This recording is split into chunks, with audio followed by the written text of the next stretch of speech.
Pisses me off, dude. I just can't. I cannot handle YouTube, man. I hate it.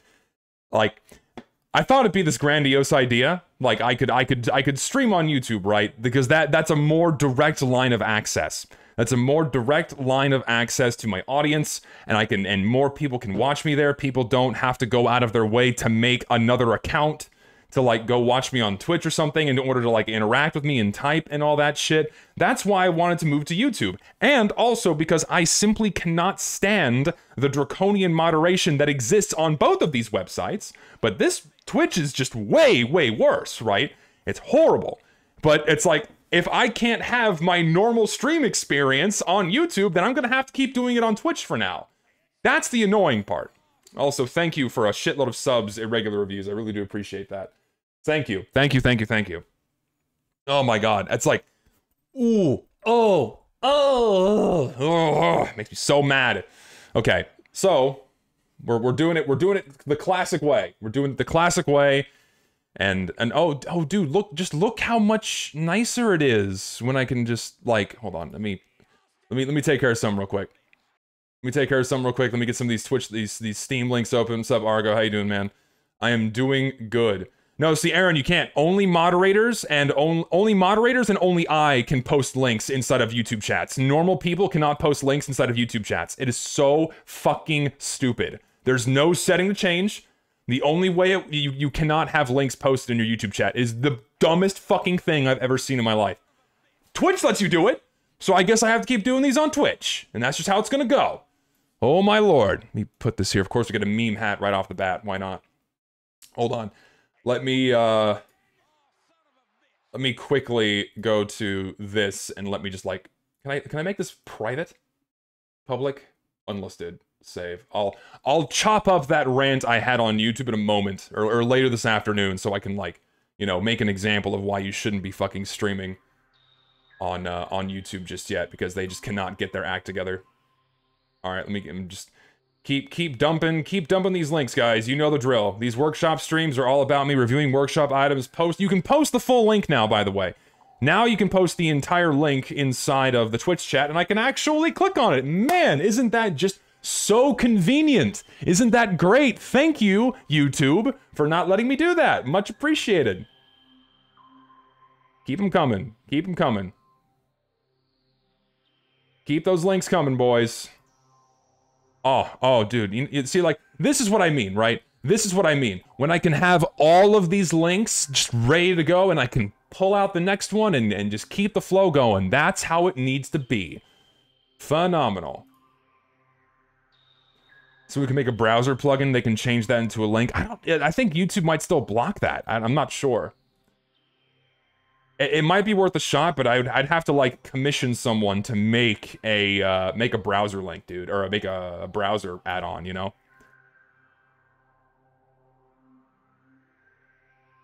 Okay. All right. I think we can finally get started now. I think we're okay. We're zen. We're good. We can actually perform the stream. We can actually engage. We can just keep it going. Oh my god. Go back to that fucking screen cap. Oh Jesus. Well, I mean, as far as memes go,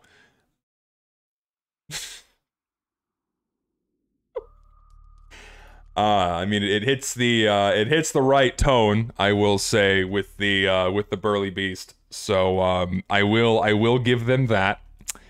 I don't know. It's just okay. So give me a minute. I have to get back in the zone of like actually like giving proper like critiques on this shit. All right, I got to get my brain in the right groove here. So what's interesting about like meme cosmetics, right? Meme cosmetics work if they still look good on their own. If a meme cosmetic is really temporal and like you're only gonna get it if you understand the meme and otherwise it just looks like shitty and out of place, then it doesn't belong in the game. But if it just looks like a normal good hat, but it also happens to have like a meme attached to it, I deem that as at least slightly more acceptable, right? I can get away with it. Also, thank you for the sub / If I'm missing subs, I'm sorry. Ayu Mitsubi, thank you. Also for the sub, and bits are coming in too. Thank you, thank you. Oh, Monkey 10k points. Waifus is my Warpaint collection. Review it as you go. I may go through your collection. I just got a lot of shit here. We got music going too. I think you should be able to hear it. Hopefully it's not too loud. Yeah, the stupid Markiplier E meme. Oh no. Anyways, I mean the hat's okay. It like I think the hair is definitely more fitting for the medic, and the hat itself looks fine. My only gripe with it is that it's just the modeling is. It's very basic. It's very poor. It just looks like a big disc slapped on top of Medic's head. The hair is probably the best part about the hat. It looks okay. I feel like they could have upped the detail a little bit, because you can kind of see a little bit with their modeling work, but I feel like they could have done it a little bit better. Like, to me, you know what this looks like? This doesn't look like Farquaad's hair and hat. It looks like the Farquaad mascot costume that you see running through the ropes in front of Duloc, you know? That's what this looks like to me. It looks like the mascot head and not actually the hair in the hat, which I think detracts from it a little bit. And I don't know. I think quality-wise, it's fairly poor, but I think if they polish it a bit more, I think it'd be okay and it could work. But I think right now it's kind of I'll say it's a bit of a dud. I think it needs more work before it's like acceptable, you know? Thank you for another sub. Thanks for all the great content, for being critical when others are too scared to be. Keep the excellent content. I intend to. Thank you, sir. Okay, next. Hold on, and also please do note that I may have missed links. I'll do my best to come across as many as I can. Let's see. Grease Trap. This is, oh god, this is ancient. So we'll never see this in game, sadly. It was posted in 2014. It will never be put in game.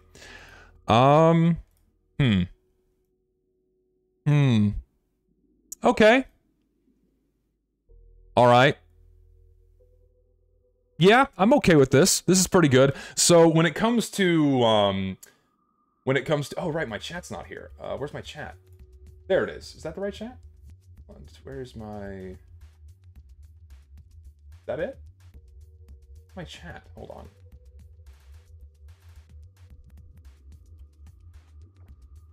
Hold on. I will... Is that the chat? Where's my chat?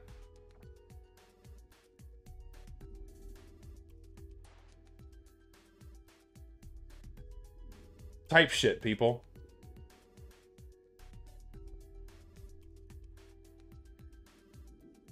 For fuck's sake, why is nothing working? Oh my god, this is... Okay, this is a shit show, alright? This is a 100% bona fide shit show for me right now. I was not expecting this to go as shitty as it was today. Give me a minute, please. Let me figure out why my Twitch chat isn't appearing. I'll figure it out. Give me a moment. There's my Twitch chat. There's my desktop screen. What is this? This should be my Twitch chat. Why is it not popping up? Hang on a minute. Browser source. Streamlabs is there. What is going on? Let me... That's my YouTube chat.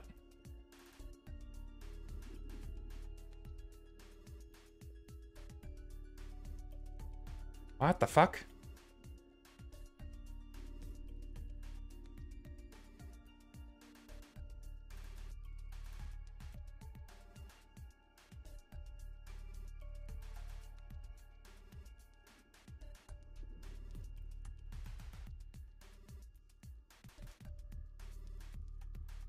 I'm very annoyed.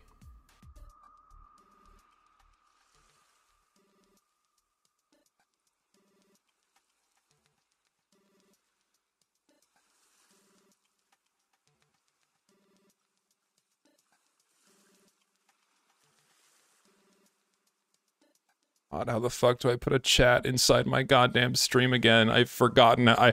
I'm so used to having all of my shit working, and now it's like, oh, I go to YouTube, and now suddenly none of it's working. Oh my fucking god. Isn't this just fucking swell? Isn't this just fucking phenomenal? You gotta love it, guys. Where's my fucking Twitch chat? Where is it?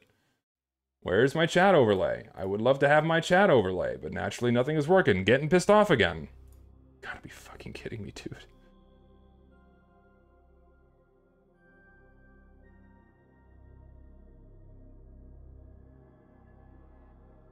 Refresh me on how to fucking do this, please.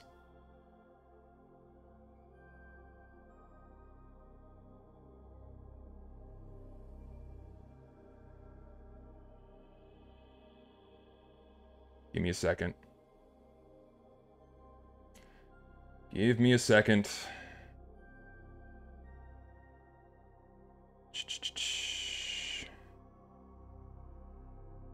God, they never make anything fucking easy. Just give me a fucking chat overlay. It's not that hard.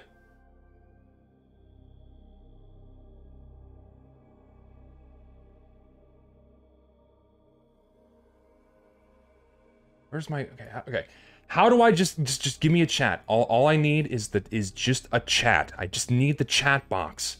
Give me that. Give me that. I don't need like fancy overlays. I just need the fucking chat box. Give me chat. Chat box. Just chat. Just give me chat. Just need fucking chat.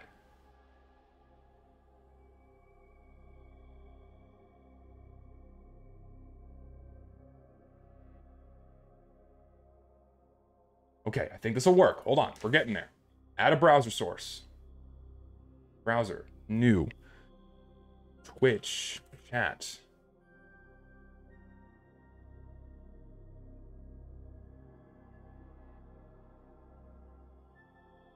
Please tell me that worked. Type shit.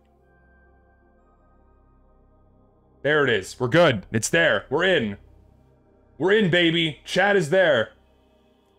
There she blows. We're good.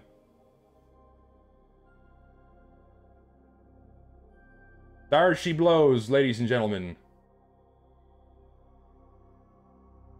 Well, let me tweak the resolution a bit.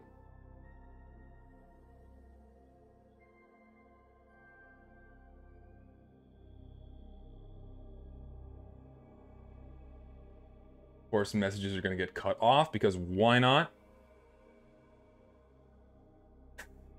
You know what? That'll do. Let's just fucking Twitch chat properties width. We want like half that. So 800 by 400. Okay.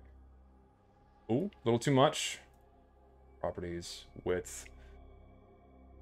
There we go. There we go. There we go. Okay. I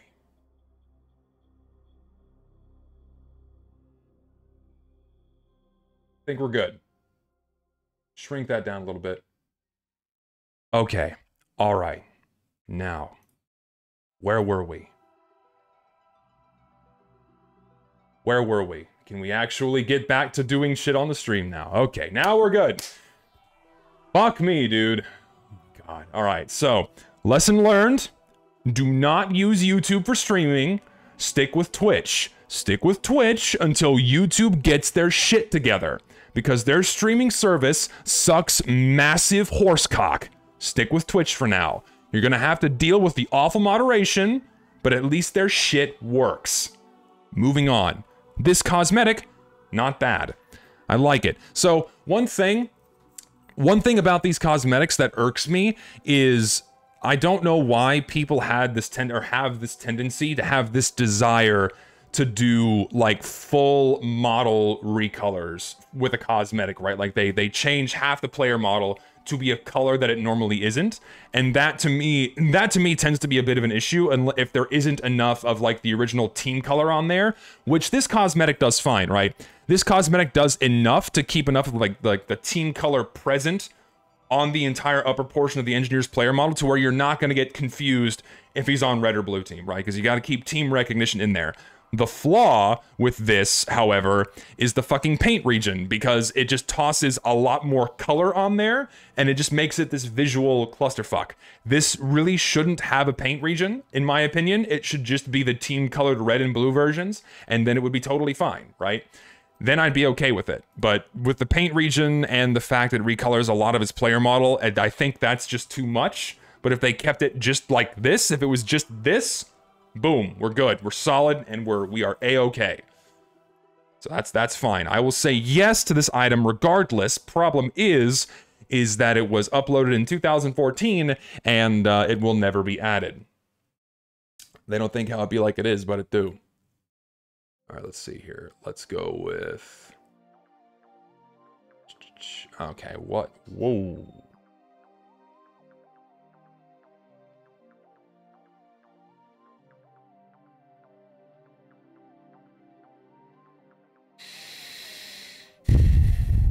Okay, see, like, here's the problem. Here's the problem, right? I like these are great, right? Like, the craftsmanship in these is great, the modeling work is great, but we're obviously trying to make characters for a different video game at this point. This has nothing to do with the soldier. Why is the soldier dressed up as Genghis Khan? This does no longer look like a mercenary from Team Fortress 2. You have completely created an entirely new character that simply does not fit nor belong in the game, right? This would be great if it was like applied to a new video game that was about Genghis Khan or something, or like some war game, but this simply does not belong in Team Fortress 2. This transforms way too much, and it goes way too far. This is what I was talking about in that video I made on my second channel about going too far with item creation. This is just another example of that. This has no business being in the game. It has no business being on the soldier. It looks great. It's well made. I just don't think it belongs at all. This has nothing to do with Team Fortress 2. This has nothing to do with the soldier's character at all. It just goes way, way too far. Yeah, and like the detailing and the stylization also doesn't quite match the game either. It's just none of this fits in the game. Again, it's too far. And yeah, this is from the word of the mouth of the guy who made the concept himself. The idea is, oh, soldier is a warmonger, so let him be Genghis Khan. Admittedly, that is very loose, and I just don't think this item set belongs in the game. Again, it's like, it's well made, but it doesn't fit in the game. It does not belong. You gotta keep the mercenaries looking like the mercenaries. You gotta have cosmetics that look like it fits the personality of the mercenaries, and if it doesn't fit a specific personality, it should at least, at the bare minimum, fit the tone and themes of the game, right? This is too far. This is too far. It does not belong. Plain and simple.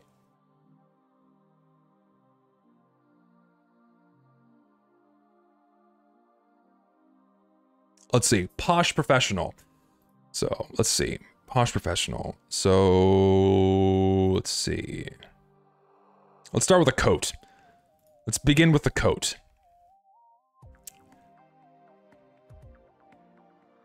It looks weird. It looks weird. What is wrong with this? It's like they got, okay, it's really busy. There's too much going on with this. It looks like they got like a bunch of different pieces of Lego sets and then smacked them all together, right? Like, it's very just like the tie doesn't match the vest, doesn't match the overcoat, doesn't match the shoulder pads. You have like 5 or 6 different textures, and then the belt too, and it's just too much going on with this cosmetic, right? It's like they couldn't figure out what they wanted this coat to be, and so they just it's like a mishmash of 5 or 6 different coats. It's too much, and yeah. Like, and I was gonna get to that too. Like, this also doesn't really look like a TF2 item. Like, it has the blocky style to it, but the texture work has like a weird cel-shaded kind of a feel to it that doesn't really, like, TF2 is cel-shaded, right? But it still doesn't match what TF2's shading looks like, right? This is off. It's kind of funky. It's like, it's not offensive, but it doesn't work. Like, I don't think this belongs in the game. The hair, however, I think looks a lot better. Let me go to the hair. Wrong link. The hair looks a little bit better. But even then, it still doesn't look like it's modeled for TF2 hair. Like, it's like, oh God, what is the adjective I'm looking for, right? Or not cell, the shading doesn't match TF2. Cell shading is the wrong word. I'm using a jargon, that's incorrect, but the shading doesn't match on the vest. This, the hair looks weird. Like, the glasses, I think, are cool, but the hair doesn't quite match. It looks like Fortnite hair. I'm saying the line looks like Fortnite hair. There you go. Someone said say the line. I'm saying the line looks like Fortnite hair. It's the wrong level of detail. It's the wrong stylization. It just doesn't really fit TF2's feel. And I don't think either of these belong for that reason. Again, they're well made, what have you, but I don't think they fit. I do not think they fit. Plain and simple. Like, very obviously, looking at the concept art, okay, that's something else too. This concept art, or this might be like a source filmmaker screenshot that just has a paint over onto it, makes it look way better than it actually looks in game. Looking at it in game, it's just the wrong level of detailing, the wrong style, it just doesn't fit. Like, if it was just like this painting, fine. But the fact it's like in game and how it's made, I think it's just poor. It doesn't work. Does not work. All right, let's see here. Let's move on to this. Okay. This is all right. Very sleek looking vest for the engineer. Very old fashioned Western kind of a feel. You can definitely make some good Western loadouts with this. This one's just good. Like, this is what I meant. Like, the previous sniper vest, that was just doing too much. Like, you had too many shapes, too many textures. It was just really busy. This, clean, simple, elegant. This is the kind of cosmetic that meshes well with TF2, and this fits the character of the engineer. This looks like something he would wear, like in a Western outfit, or like, you know, going out, like, you know, this is just the engineer. This screams engineer. It looks really, really good. I mean, this is great. I would say yes, but unfortunately, it's never going to be added to the game because it was made in 2019. Kind of a shame. This is a good cosmetic. I like this. I would use this in the game. I approve. Looks quite good. I'm a fan. Do all of engineers' body cosmetics feel the same? Okay, listen, Flapperjack. You bring up a good point. Let me explain why your point is good. The same argument could be applied to a lot of other cosmetics in the game. A lot of vests look the same, a lot of jackets look the same, a lot of pants look the same, a lot of hats look the same, because TF2 is approaching, like, how many cosmetics are in TF2 at this point? We're almost at 2,000. How many cosmetics in TF2?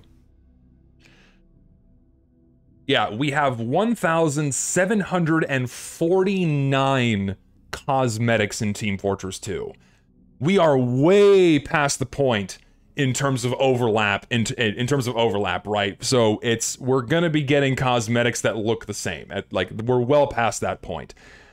Like, they should have stopped adding cosmetics into this game years ago, right? Because now all that's left and all that people seem interested in making is stuff that we don't have in the game. And what do we not have in the game? A lot of stuff that doesn't really fit Team Fortress 2.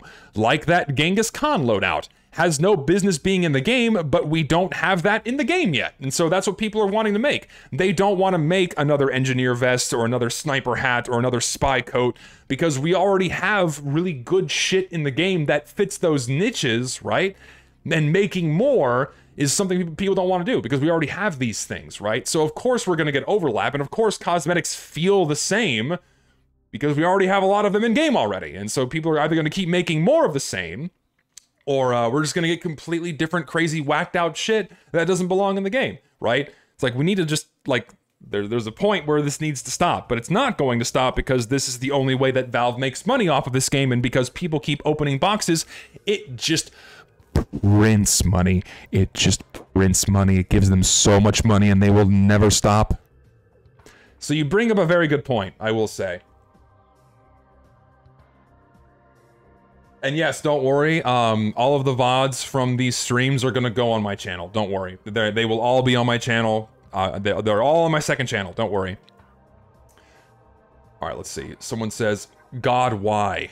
Yeah, so, Funny story about this one. This one was just bait. This was a bait cosmetic that someone made to like intentionally piss people off. And then what's really funny about this is like this creator got shit for making this cosmetic, and then he whined about it on Twitter that people were giving him shit for making this cosmetic. So like he made bait to make people mad, then got upset when people got mad at him. So not really sure what he was expecting there. So you kind of shot yourself in both feet, dude. I really don't know what you were expecting. Were you expecting like people to give you applause for that? Like, haha, look, we're making people mad. No, you made something to intentionally piss people off, and you got exactly what you bargained for. So I'm not really sure what you're doing there, dude. All right, let's see. Handyman's hold up. Ooh, questionably insane. Oh, dude, it's too old. I'm sorry. Another old set of cosmetics that will never be put. Oh, this looks so good, dude. Okay, so it adds like this bandolier with an insulated vest with fur on it to the engineer. This looks really good, actually. And it retains enough team coloring like that other engineer coat we just looked at to where you could still identify that it's him. It's like, I feel like it's a little too much, like it's a little too busy. You have too many shapes and too many colors going on. It goes a little bit beyond where it should go. Like, I feel like if he removed the bandana, or if he removed a few tools from the belt or something, like simplified it a little bit by removing some of the objects, then it'd be a lot better. I feel like this goes a little bit too far and adds too much to the player model, but even then, it still looks pretty freaking good. And you can make a lot of loadouts with, like, questionably insane just makes really good stuff for the game when he's not making, like, you know, very obvious, you know, grasps at hope for getting. Look at the comments on this. Look at this. This is still getting comments years later for being a good item. Isn't that sad? And like, and it's so funny too, right? It's so funny. Like, to clear the air on something, I will acknowledge this now. The winter, because I haven't done a workshop stream since then. The winter 2022 case contained several item sets that I mentioned in a video of mine, right? I mentioned those item sets in my video as something that I would want, and almost as if though Valve watched my video and listened to me, they put those item sets in the game, right? They obviously didn't do it at my bequest, or at my bequest, I'm not dead, but at my request. They didn't do it at my request, right? But what did happen is my video sent a lot of traffic to those item sets, and people upvoted them, and then they got bumped to the front page, and then Valve saw those items and was like, oh, okay, let's add these, right? They didn't think, right? They didn't think about whether or not this would be good for the game. They just saw it on the front page and then just picked it, right? I highly doubt that they picked the item sets because people liked them. They were just on the front page, right? But in order to get people, and in order to get good items for the game, you have to like remind Valve, hey, this is what we like and this is what we want, right? So yeah, you have to like remind Valve and like remind everyone, like, this is what you guys should be picking, this is what the people want. We don't want more elf hats and funny bouncer items and pumpkins and skulls and bats and Christmas trees slapped on player models. We want actual good hats that fit in the game. So that's what I think, is what happened when I made that video. And yes, I do think if I didn't make a video on those items, then they wouldn't have been added into the game. I think Eric Smith, who picks the items, he would have never seen those item sets if I didn't make that video and they didn't get bumped onto the front pages, right? They would have gone completely ignored and he would have picked something else entirely. Because again, I firmly believe that my video sent traffic to those items and it bumped them onto the front pages and he saw them and added them, right?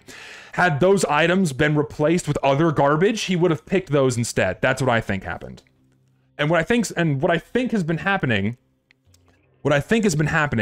over the past year, because guess what? This is the 1 year, this stream marks the 1 year anniversary of me doing these workshop reviews. I've been doing this for a year now, believe it or not. What I think has been happening over the past year is that myself and a lot of other people are bringing more attention. I'll get to your fucking wife review in a minute, Jesus. Just post the name. Post the name in chat. Okay, do it now. Let's get your fucking waifu review out of the way. Post the name in chat. Who do you want me to review? Do it right now. Give me the name. Come on. Come on. Be snappy about it. Give me the fucking name. Come on. Come on. Come on. Come on. Give me the name of the wife. Give me the waifu name. Let's go. Lay it on me. Eggy, buddy. Come on. You gotta post it.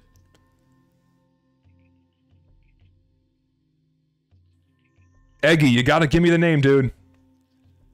Miss Pauling, 1. Ever since the, so like, I don't know. 1. Miss Pauling's a 1. Sorry. I don't find her remotely attractive. She's like a 1 on the waifu scale. Also, the voice actor retconned her as a lesbian, so she wouldn't be interested in any of us anyway. So there you go. So sorry, she's a 1. Anyways, now that I've completely lost my train of thought because I had to get the fucking waifu review out of the way, let's move on. I already forgot what I was going to say. Was it J-Pink? Someone retconned Miss Pauling to being a lesbian for their own interests, right? That was never made official. It was just someone, oh yeah, Miss Pauling's a lesbian now, so I guess she is. There you go. Anyway, moving on. Let's. I already forgot my train of thought as to what I was talking about. Okay, see this just looks bad. It was the artist of the comic? Okay, it was the artist who retconned her as a lesbian, so fucking stupid. Anyways, this I find stupid. This is something that shouldn't be put in the game because this hammers on a niche meme from, you know, Breaking Bad. Anyone who's not seen Breaking Bad is not going to understand this, and the result that we get is this really busy and noisy particle effect, right? It's just a huge fucking mess. You got too many shapes going on. You have letters and squares, and then the energy particle effect. It's too fucking busy. Like if they got rid of the elements dancing around in the background, you would just have another generic particle effect, unusual effect, right? And then that would be, I guess, somewhat passable. But again, this is one of the, and here's something else too. The only reason why they made this particle effect is to match this one specific hat. This unusual effect will not match most other hats that it could be applied on, right? And not only that, the danger is not even a graded hat.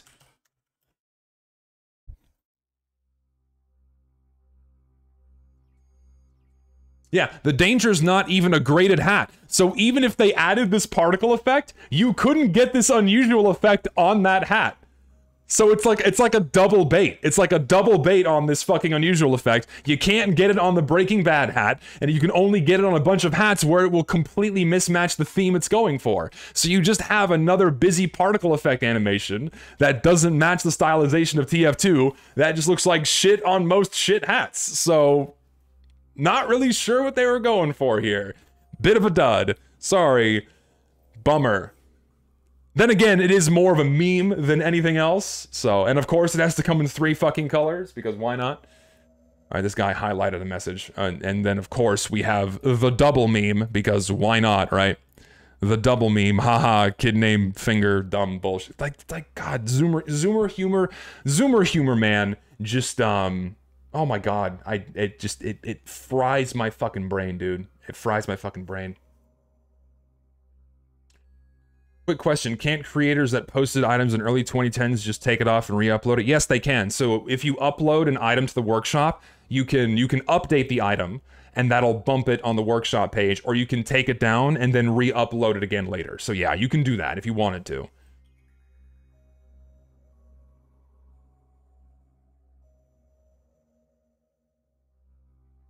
Oh yeah, my train of thought is that yeah, I've been doing these streams for a year now, which is pretty crazy to think about. I've been doing these streams for a year now, and I don't know. And so okay, so yeah, to finish the thread that I was spinning earlier, I've been doing these streams for a year now, right? Been doing these streams for a year, and over the past year, it seems like Valve has come back to putting mostly acceptable items for the game that are not just generic crap that people kind of latch onto because it's holiday themed or it's like a generic shitty hat that has no business being in TF2.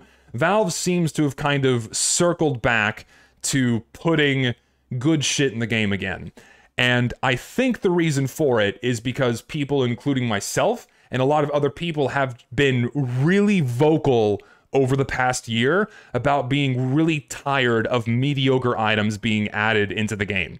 And because there's been this outcry against trash being put in the game, you have two things happening. One, you have people going back and upvoting good items, and so they're being bumped on the workshop, so they're having more eyeballs put on them, including Valve's eyeballs. And then you have workshoppers, after they got over their bits of spiteful baby rage because people didn't like the shit hats they were making, they also went back and started making more decent items that look like they fit in the game. And as a result, Valve had started seeing more items that look like they fit in the game. And so they started picking items that look like they fit in the game. I think that's what's happened over the past year. It's not me, it's everybody. Everybody's been calling for better items, and as a result, the Valve and the workshop have realized, oh shit, we should probably stop pissing off the people who give us money.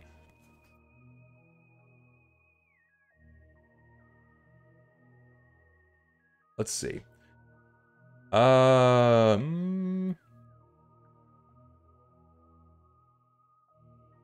Isn't this based off a movie? I think this is based off a movie, isn't it? Yeah, it's like My Bloody Valentine, I think is the theme for this one. I haven't seen the movie, but I know it's like a miner that like goes on a killing spree or something like that. This looks oddly good.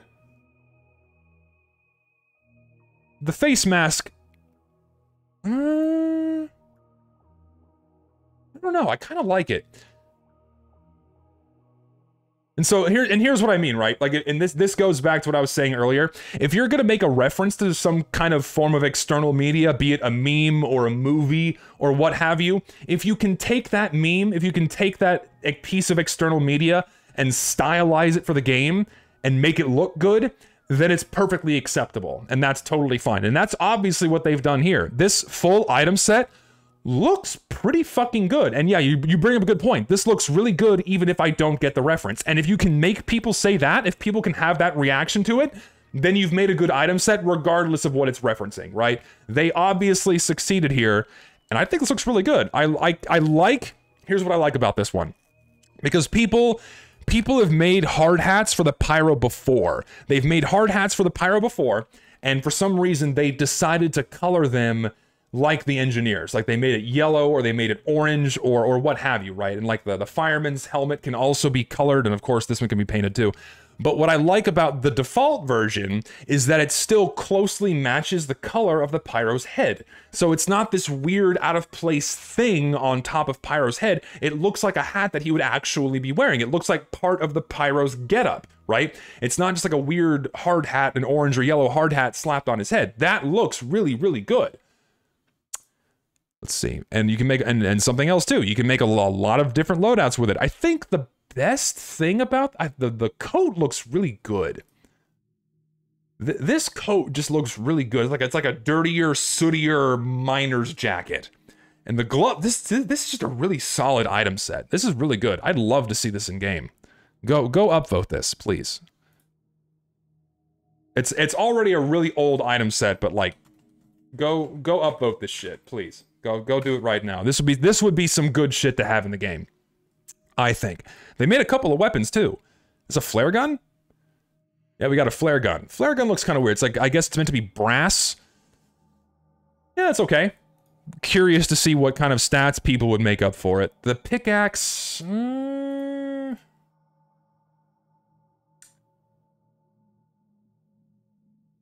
It's a little out of place. The pickaxe is a little out of place, but yeah, like this looks too saturated. Like I think they could have brought this closer to the usual red and blue. It's a little saturated.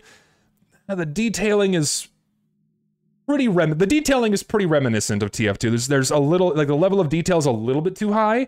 I feel like they could have dialed it back a little bit, made it more blocky, kind of to fit TF2 style. But it's okay. it's like I think the pickaxe is probably the worst part of this item set. Like if like here's the full item set, right? Here's the full item set. It doesn't look like it fits the rest. Like the gloves and the hat and the mask and the vest work, but the pickaxe looks really out of place with everything else. I think they should probably tweak it and change it to match the stylization of the game more. Like, I mean, obviously a good reference is the escape plan or the equalizer. Like that's the highest amount of detail you want to have like on a pickaxe item. You can add some embellishments, right? You can add, you know, a couple of smaller details and embellishments to make it like a more unique item for the pyro. But this goes a little bit too far. Fortnite pickaxe? I mean, not really. It's still styled enough and painted and textured enough to look like a TF2 item, but it's a tiny bit too much. Like remove a few of the screws, you know, maybe get rid of the rotting, breaking wood near the head. I think if they dialed it back a little bit, it'd be a little bit better. But the pickaxe is like obviously I think the worst thing. You can upload 3D models now? I didn't know you could do this on the workshop. That's really cool. Yeah, I think if they dropped the level of detail a little bit, because this doesn't look like like if you're looking at this, right? Like if you're looking at this on its own, does this look like a TF2 item, right? Do you look at this and think TF2 item? I don't. So it's a bit of a flop with the pickaxe, but the rest of it I think is fine. I think this is a solid sniper set. We already looked at that one. Let's see. Other links I have open here. Let's do... What is all this? Okay, like I don't want to look at like a massive collection of items. What is this, dude?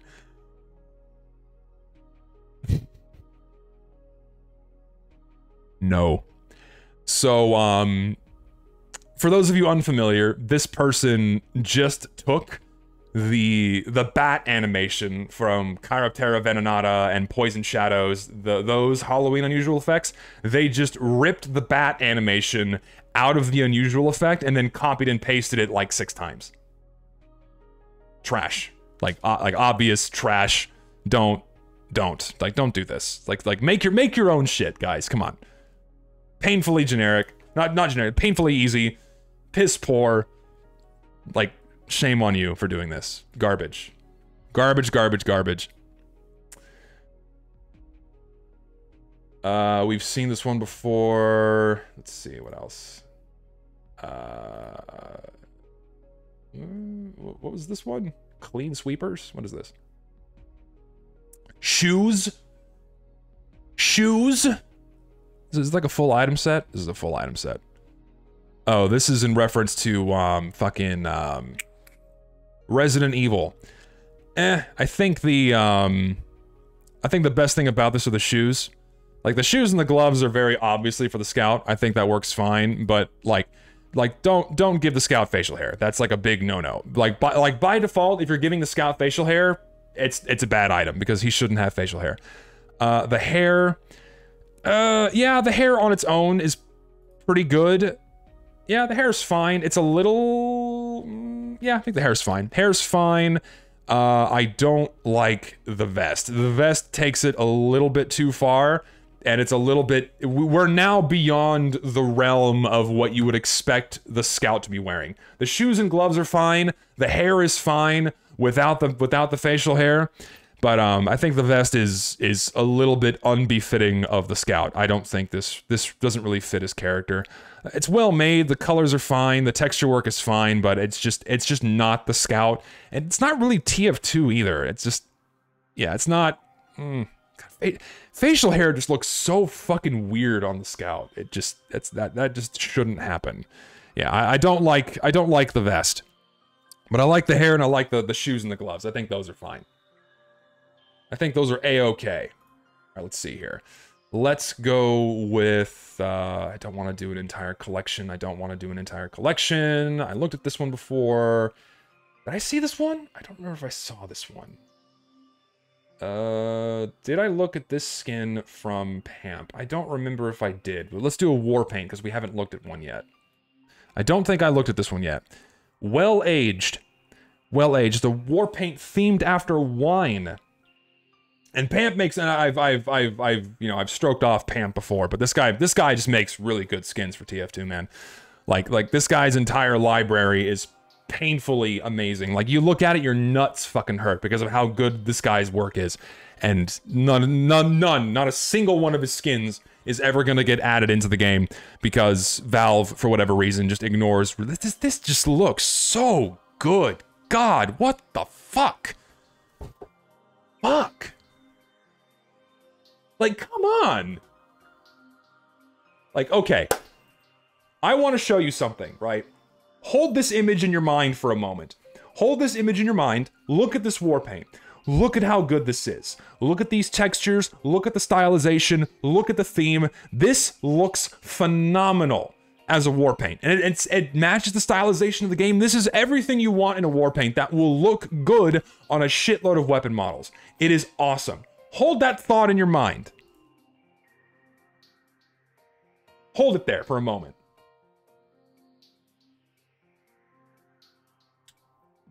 You holding it? I hope you're holding it. Remember that skin. Hold that war paint in your mind. Let it manifest. Let it marinate. Let it just sink into your cortex and just think about how good that skin looks, right? Holding it in your mind? Is it there? Are you manifesting it in your brain? Do you got it? Do you got it in there?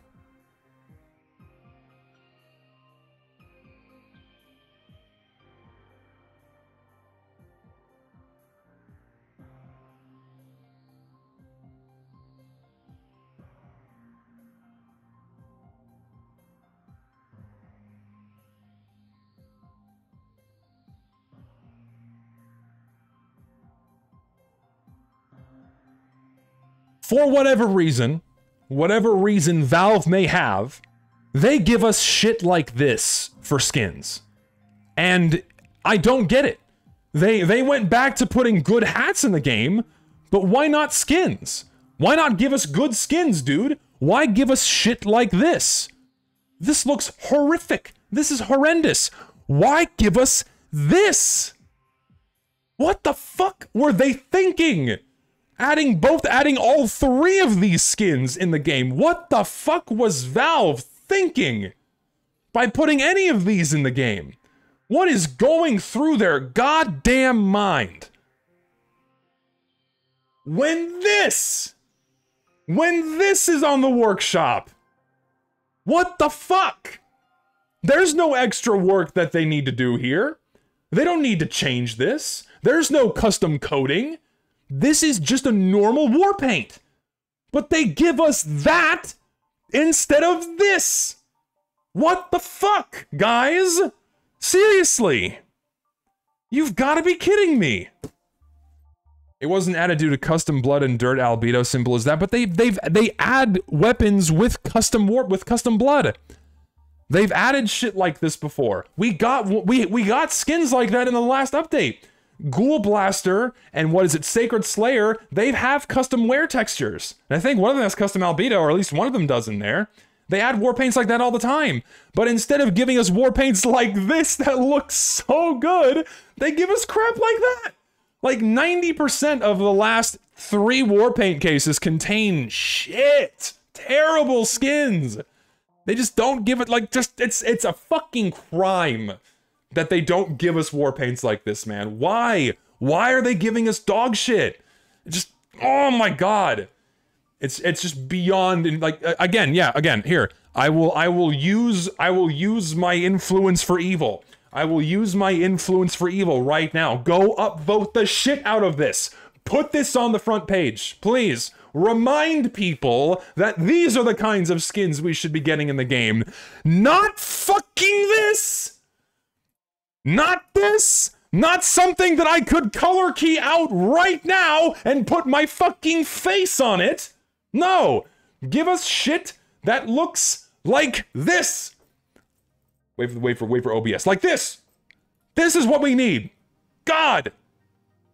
We need this. These are the skins that TF2 should see. Oh my god! Makes me so mad. Pisses me off. Moving on. I've seen that before. Let's do an unusual effect. We haven't done an unusual effect in a while. Well, one that I should say an unusual effect that's like decent. This one looks okay. Let's see what this is about. Burnt Embers. We have it in game.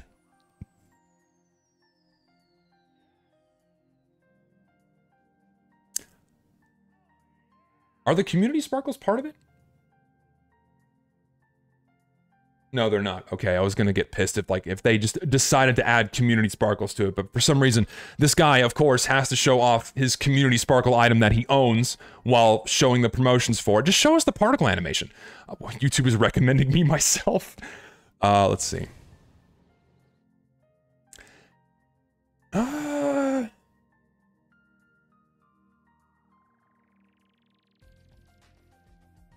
It's not bad. I like this.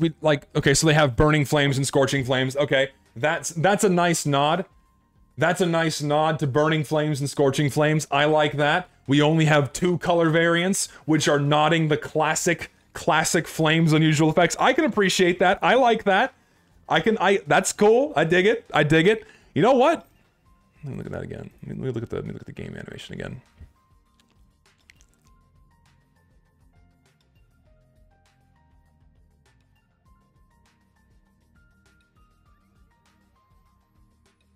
Yeah, I'd wear this. I'd use this. I like it. I like this. It's not bad. The only thing that bothers me a little bit, I don't like the, maybe not. Let me play it again.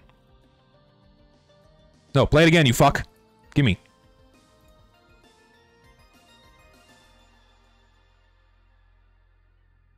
Yeah, I think it's good. I see nothing, nothing really stands out as, like, wrong or offensive to this. I think this is fine. And they kept it with the 2 color variants of burning flames and scorching flames. I approve of this. This is nice. I'd like to see this in game. This is good. This is far more reminiscent of shit you would expect to see from like classic unusual effects than the garbage we get now. So I do appreciate the nod to older unusual effects that kind of look more like they belong in the game compared to just the garbage we get now. All right, let's see. Let's see some more links here. Getting some more open. Ooh. This is weird. Yeah, I don't like this. The only reason why they added this is so they can have a cosmetic that completely repaints the entirety of Pyro's head. No, thank you. Like like if it just stayed white, like the what's the skull head called? What's the skull head called? I always forget what it's called. Hold on, I gotta fucking remind myself. Remind me what this fucking thing is called. Where are you? Yeah, last breath. Yeah. So last breath. The last breath for Pyro, right? Like that is a cosmetic you cannot paint. This should not be paintable. Like imagine if the last breath was paintable. You could have like a Pyro with a massive pink head wobbling around. That's what this cosmetic is. So no, this allows for you to recolor an area of your player model that you should not be allowed to recolor. So I completely this should not be allowed in the game. Sorry. No thanks. If it just stayed white, fine. A neutral color, fine. Next. Next.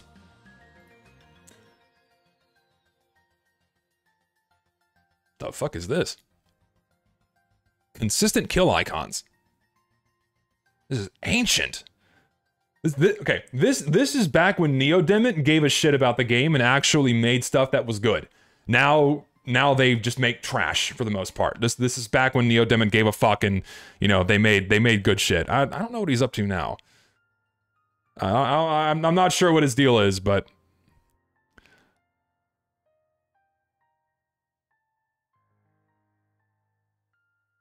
interesting. So are they just improvements? I guess these are just improvements to kill icons. Huh. It's just they just like change the kill icons, I guess, to be more representative of what just happened to you. So I guess you can more readily identify what someone died to, which I guess makes more sense. For some of them, sure, but for the most part, they just look like they polished up a bunch of the kill icons to kind of, You know, like you can bet like they improve some of like the line work. Like you can tell this is a L'Étranger. This is more reflective of the revolver. And yeah, like you can tell like the line, yeah, like the level of detail now matches kind of like the default kill icons. Yeah, that's what they were going for here, it seems. Okay, I can appreciate this. Yeah, this is good. Yeah, and something like this would be good for like identification purposes for you know what you're dying to. It makes things a little bit more clear. Yeah, I think that's fine. 'Tis good. I've had an idea for an unusual effect that's based on things like Cracky Pop, so there'd be like fizz and soda spewing from the hat, and maybe have a stationary bottle rim icon at the bottom where soda comes flying out. Thoughts? So it would be something like this, I would assume. I don't care, I don't care, I don't care. Yeah, it would look something like this, like these unusual effects from like 2016, something like that, or 2018, whenever these came out. Yeah, it would look something like this, because this is probably as close to what we already have, to what you're describing. And Nia's a she? Oh, okay. My bad. Didn't know they were a chick. But yeah, this is what you're talking about here. Something similar to this. And in my eyes, it's a little bit busy, I don't know, if you could find a way to not make that type of unusual effect look like a clusterfuck, like if you can get it simplified down, then I think it could work. But if it looks anything like Head Full of Steam and these other ones, then oh, it's a little too much. So I think it could work with some refinement. You could get it to where it needs to be. The idea is great. It can be done.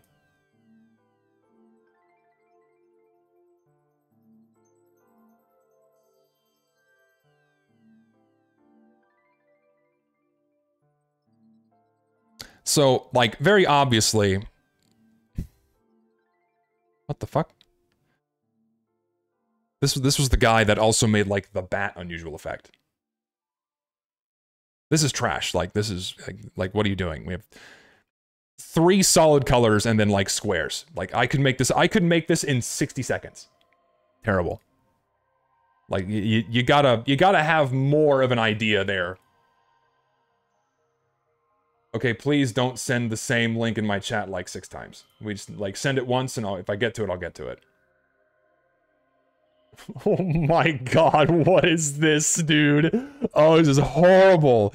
Oh, it's so chunky. Oh, it's so weird. It's like Popeye. Oh, fuck me. Yeah, it's like the Anchor Arms, the SpongeBob reference, but holy shit, this just looks so bad. Fuck. This looks gross. Oh my god. This just looks gross.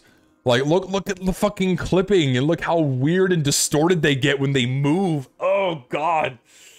Ooh, like, yeah, funny haha joke, but this just looks really bad.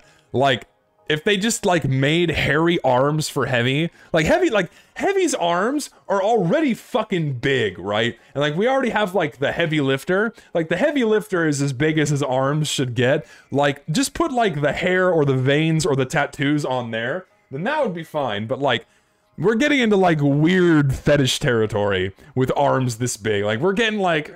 We're kind of teetering in an area where player models shouldn't go. It's a little much. Like, it reminds me of, like, those really hyper buff, like, MGE soldier and engineer player models they have that just look really grotesque, you know, just like, oh, it's just really poorly made. I get that it's a joke, but it doesn't belong. It doesn't belong in the game. I don't think it fits in the game. It's just, it doesn't really fit. I don't like it. I don't like it. It's like funny joke, but no. Funny joke, but no thanks. Ah, here we go. So, yes. So this is cool. This is, made by a friend of mine, Philip. So he basically took the idea of, like, the rooms in TF2 that have, like, the, I wish he had included that in the screenshots, dude. So, like, hold on. Map, CTF, 2, 4. So, like, the inspiration for that skin is, you know, like, the intelligence rooms in TF2 that have, like, the racks of film reels, right? That was his inspiration for this skin. I think it's worth showing you by, like, showing you it in-game. I think that's important to do. Come on, load up. Load up. Load up. Load up. Load up. Load up. Load up. Load up. Load up. It's in the description, was it?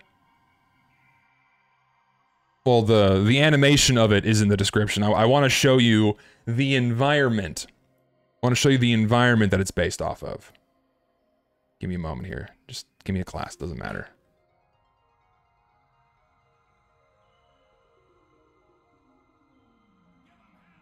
Like the where's the room full of reels? Here we go. Yeah, see, like these, like the rooms full of Intel reels and shit. Like it's themed after this kind of shit, right? So that's kind of like it's like Intel you would expect to see in the game. So he kind of like took this idea and then turned it into a skin, and it looks really good. This is awesome. And like he made it just specifically for the minigun and the medigun. So this isn't a war paint, or sorry, the sticky bomb launcher as well. So this isn't a war paint. It's only applicable to 3 weapons. So it's like an actually custom mapped skin. Oh, he did. Oh, I didn't know he did the scattergun too. Okay, so he did the scattergun as well. I didn't see this one. And yeah, these just look really good. And I mean, I'd love to see these in game, but sadly, since these are like custom mapped weapon models, they'll never be put in the game. So that's a bummer. I think these are great. I wish Valve would give us more skins like this, because TF2's skins work better, in my opinion, when you're allowed to have this level of detailing. And have them on individual weapon models, like the original decorated weapons were, like the exact same system as that of skins that CSGO uses. Those kinds of skins just look better. Then Valve opted to use the Warpaint system, which pushes Warpaints into like that generic territory where you no longer have skins and weapons being made for specific weapon models, but instead they have to be generally applicable to 44 different weapon models. So you end up with a lot of weapons looking like absolute dog shit with a specific war paint, and they just don't look good, right? So you lose that level of detailing that you can apply, and the way people try to circumvent that, here's something else. Okay, so something else that I think is important to note as well. Do they have me... Oh, I need to like... What was this fucking guy's name? I forgot this guy's name. God damn it. So, the way people tend to circumvent the inability to allow custom mapping on skins is you can manually edit war paints to custom map textures to certain areas on every single weapon model, and so you can make different skins look really good. I need an example. I need an example. I need an example. I need an example. I need an example. I need an example. Do I have any examples in my links here? I need an example. Please give me an example. Something. Is this Pamp? Or I need a war paint that does this. Fuck. Do I have any war paints that do this? Please, God, give me one. Here we go. Monkey. Monkey's got some. I know he does. So, an example of some war paints that do this. Do you have your fucking... Yeah, this one. This one does it, I think. Yeah, so the way workshoppers circumvent the lack of custom mapping is they go in and manually change where textures are applied onto each individual weapon model, but because this requires custom coding in order to make this happen, Valve will never add war paints like this, because that forces them to have to do just a little bit of extra work in order to put these war paints in the game, and they just refuse to add these in the game, and it's fucking awful. And there is a well, it's a very good thing that I did not have my Twitter feed on my stream, because there are some very large boobs. I mean, I'm gonna like that tweet real quick, then I'll come back to it later. But let me see if they're blocked. Do I still have them on? What is their fucking Twitter account? Because I know they talked about this on Twitter, and I need to show this to you because I think it's important. It's important.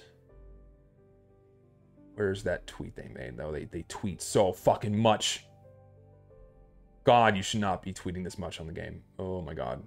You should, like, no one should be on Twitter this much. Okay, this is important. This is important, and I feel like more people need to see this, right? So, and I'm gonna read this to you now. I'm gonna read this to you now because this is something that resonates with me as a huge fan of skins. And Valve absolutely needs to do this, all right? So let me read this to you. So here we go. So, Warpaint creators are passionate in our craft. We love to push the boundaries of what is possible in the Warpaint system. The system is so incredibly in-depth and allows for a wide variety of customization, and it's why so many of us love the Warpaint system so much and why so many people create Warpaints for the workshop. Though, to make things that aren't possible with the built-in Warpaint system... I just lost... the Warpaint template, supply with Jungle Inferno, we have to risk either a VAC ban, just to have the same level of freedom that people who make cosmetics, particles, and maps have, or ask you to make those tweaks on our behalf, which Valve never does. They will not put in beyond the bare minimum level of effort to like make a skin look good, right?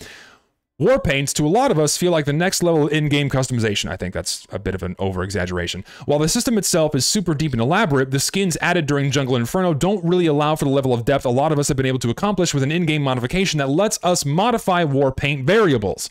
Options like team-colored innerwear, locked texture orientation, and the ability to implement new group textures for mapping, adding innerwear, being able to have custom blood, wear, dirt, and adding in more sticker slots per weapon, adjusting sticker rarity, and so much more.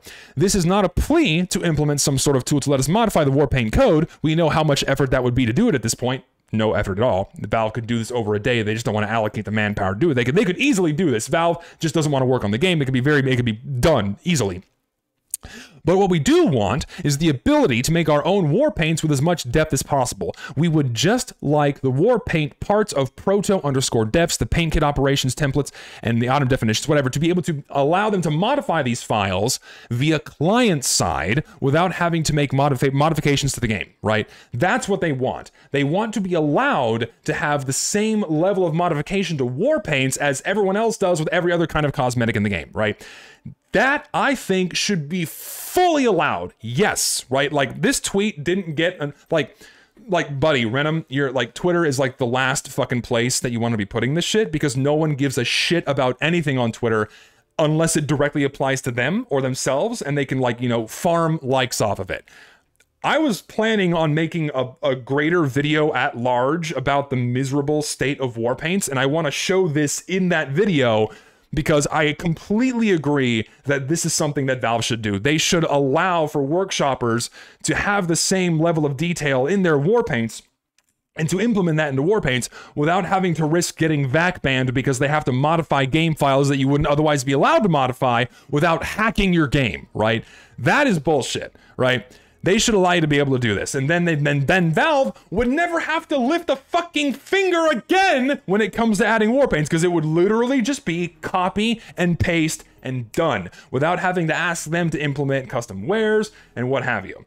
No, I know literally every person on the workshop fucking hates my guts. I know, they're all hissy and pissy because I call their items stinky and bad. Whoa.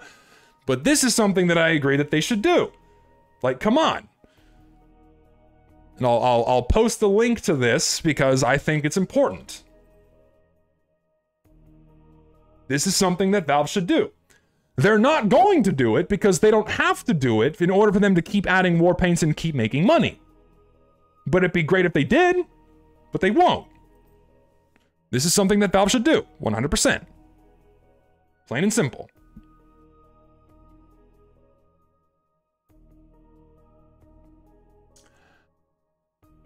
Let's see.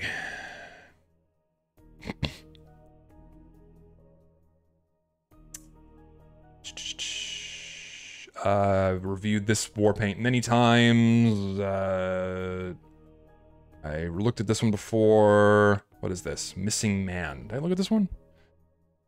Yeah, I've looked at this one before. This is just like a joke of using like the missing texture for the hat, which just doesn't belong. There's a reason why they have this texture as the missing texture inside of TF2, because it is an eyesore. It is meant to stand out and to let the developers know, uh-oh, we're missing a texture, something should belong here. You should not have this as a texture for a hat because it just doesn't look good. It looks fucking horrible. So, just the default version, fine, but the version with the missing texture, no. So no thank you. I don't think this should be added into the game. I think it is a terrible idea. There is a reason why they make that texture look fucking terrible. So, Let's see. Oh, and also something to note about the Warpaint system is that the Warpaint system does have this incredible level of depth, but as soon as Valve did two things, as soon as Valve implemented the Warpaint system, and as soon as Valve started taking skins from the workshop, they opened the floodgates. Because what do you need to make a Warpaint, right? Like, what do you need to make a Warpaint? All you need is just 2 textures. You need 2 textures and you're done. That means the bar for entry when it comes to making a Warpaint is miserably low. Because, as I've shown in a video, you can spend 5 minutes in Photoshop and make something like this and then submit it, and then Valve will just fucking accept it. So here's the problem. Even if workshoppers had this level of detail available to them, jeez, fuck, that was loud. Thank you for the $6.21, Clappy Big Cheeks. It's a horrible name, but I love it. Anyway, like, even if workshoppers had full access to all of these tools, it wouldn't make a difference, because the bar for entry for making Warpaints is so painfully low, because creators no longer have to, like, custom map textures to a specific weapon model. They just have to upload not even seamless square textures, and 2 of them at minimum, that a child can make them, right? And Valve will still pick them. And that's the worst part, is because we already have tons and tons of so many good Warpaints that don't require those tools that they requested in that Twitter post, right? There's tons of those already, but Valve doesn't add them in the first place. So even if you guys got your hands on these tools, they would still pick shit like this. That's the bummer, is that Valve just doesn't care. Valve does not care, and then they will never care again about good items for this game. They do not give a fuck. They just want the money, and they'll pick whatever's on the first front pages, man. That's the worst part about it. You can get those tools, but it won't make a difference. Oh. It'd be great so you can keep making cool stuff for the workshop, right? And we can, like, hope and dream that maybe one day a decent skin will be added again. But I just think it's a fruitless endeavor, honestly. I really don't think Valve would do it. Let's see. Let's move on to another cosmetic, because that's what people are here for. I've reviewed that one before.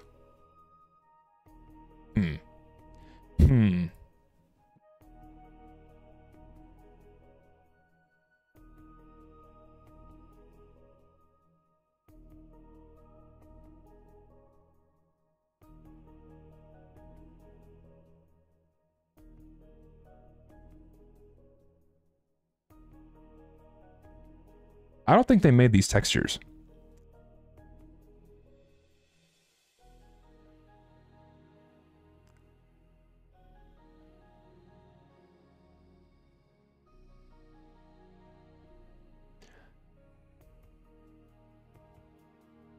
They at least didn't make this one, because you can tell they had to make it seamless by mirroring it twice. This doesn't look like something they drew.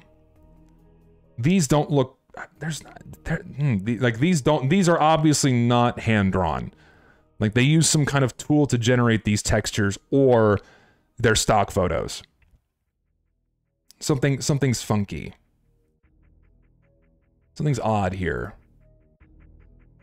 Like, this one is the only one that kind of looks hand-drawn. This one doesn't. This almost has the level of detail of a photograph, and this one as well. AI generated? I don't think it's AI generated. It might be, but this looks more like they generated noise layers. Like, they generated noise layers and then tweaked the colors and then added some lines and scratches, maybe.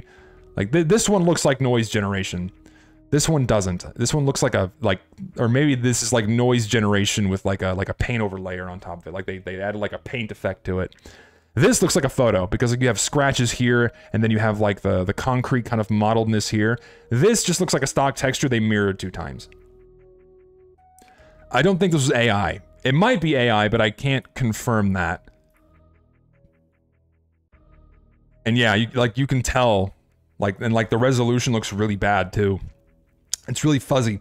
It's really fuzzy. Like, there's a really harsh mismatch between the level of detail and like this ice texture and the metal, so they clash really poorly. Like the overall color scheme is fine, but the detailing and the texture work looks really bad. And the textures don't look like TF2 textures either. Like these are really fuzzy. Yeah, the tread plate's huge. The scaling's a bit scuffed. Like, and also, what is this? This looks weird. Yeah, this looks like a stock photo of brushed metal. And why is this scale? Yeah, this is like galvanized. It's like galvanized steel and brushed metal. It's weird.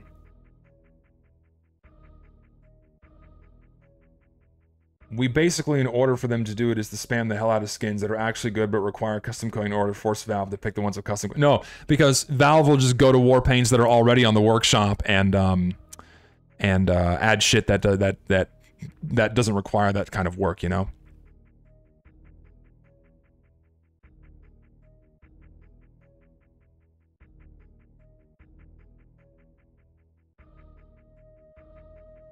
Yeah, that's very evidently a stock, or an edited stock texture. It might be an edited Valve texture. Like, you can edit textures fine, but, you know, so long as they're transformative enough and fit the game, I'm okay with that. Like, this guy's got color palettes down right. That's just a normal leather texture. Yeah, this guy is using stock assets for sure. He doesn't seem to be editing them to a significant degree. This one's okay. Is that just the in-game texture that he ripped? It looks like the in-game texture and he just put it onto a war paint. Maybe. I wish I knew if this was drawn or not. Anyway, these are all fairly plain. They're okay. But again, I think he's very obviously he's reusing stock assets over and over again. Again, it's fine if they're transformative enough, but I don't know. You can tell that if you can still tell that it's a stock asset and it doesn't quite match the stylization of TF2, you're not doing enough work. Or wherever he's getting these textures from. If he did, or even if he drew them himself, they're not quite where the style needs to be. But I know he didn't draw this. This is a brushed metal texture that you could have got off Google. This is galvanized steel you could have gotten off Google. That's a tread plate texture that does not look like he drew it himself. Yeah, these are it screams stock asset to me, and they're not quite where they need to be for Tia. This one just looks terrible. Jesus. Yeah, it needs improvement. All right, let's see here. Here we go. Double Down, made by my good buddy Jack. All right, Jack, what do you got for me, dude? So this is the bathroom tile war paint. For those of you that don't know, this is not poker chips. These are bathroom tiles. I'm sure he wants me to clarify that. He wants me to clarify for all of you right now that these are bathroom tiles and not poker chips. Okay, this was a huge discrepancy. This was a huge conflict on Twitter when he posted this. People really honestly thought that these were poker chips, but no, they were bathroom tiles. And he was so upset that people didn't know that these were bathroom tiles and that they thought they were poker chips. Like he fucking came to me, he was crying, he shit his pants, he was so upset that that people thought these were poker chips.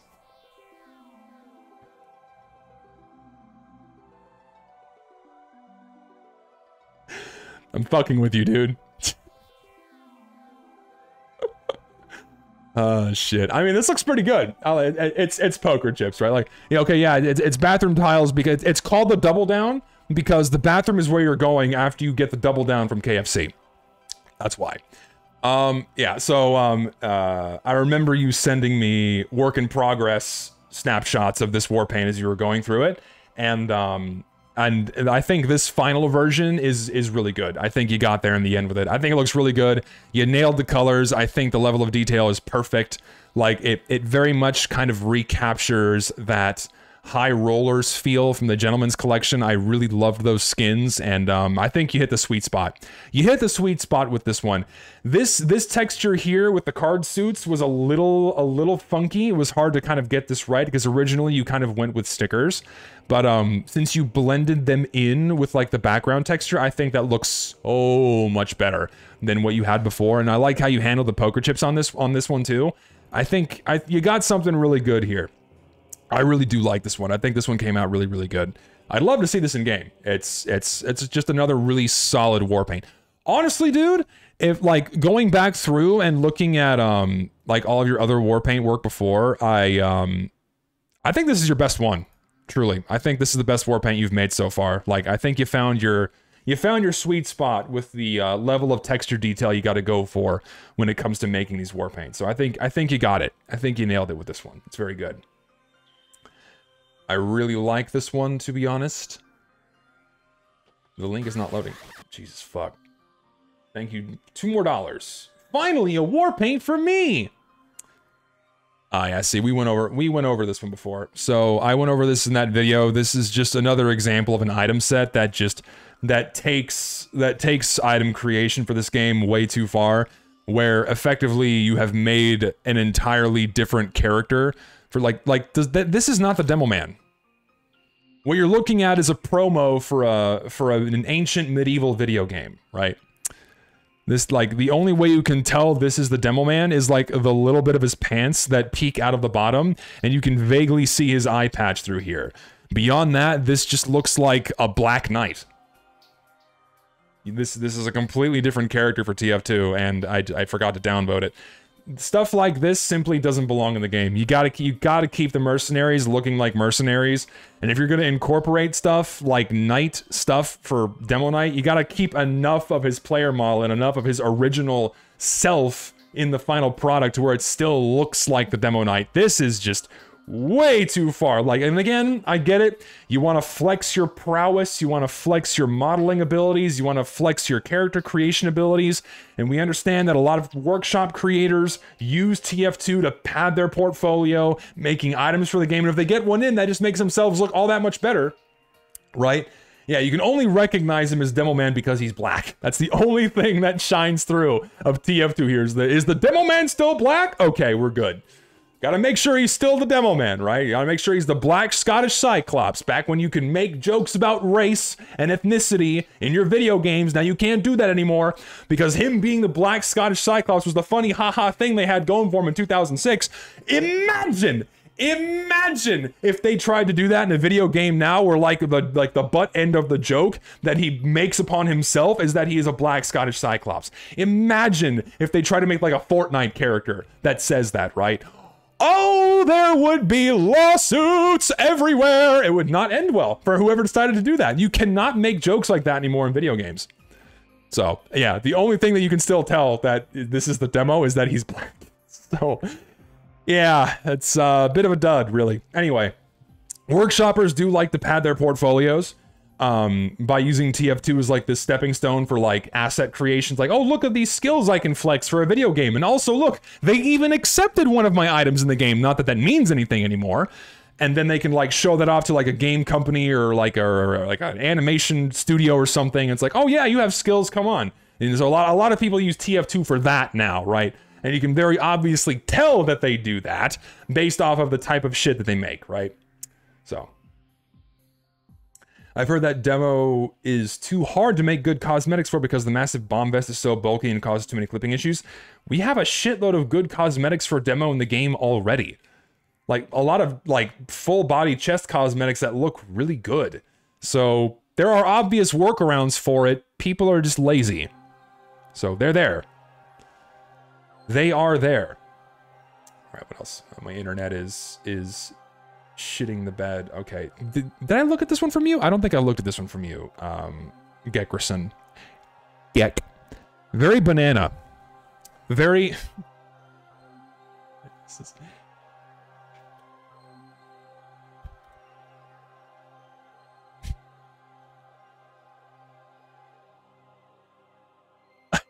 Okay, listen, I'm sorry. Okay, I just,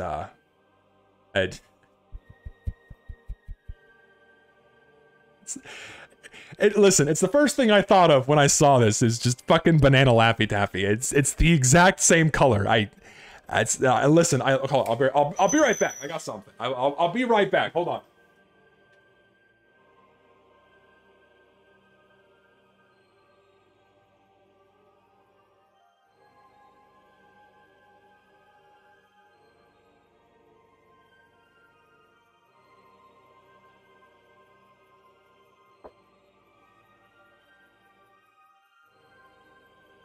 Also, someone was asking what music this is. This is the Metroid Prime 2 soundtrack. We got fucking banana Laffy Taffy, baby. It's snack time. Fucking snack time, dude. It's good shit. Dude, I fucking love banana Laffy Taffy. For real.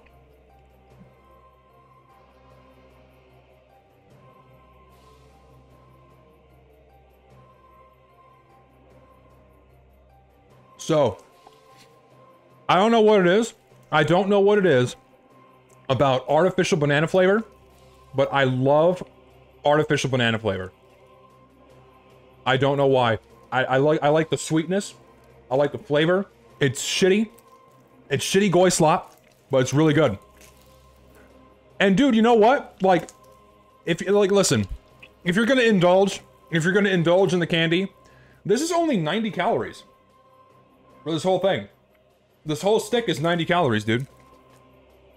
So, like, if you're gonna have a sweet, get some taffy. It's good shit. Good candy. The banana flavor gives you a headache? What are you talking about? Does it have the joke on the wrapper? Let me find it.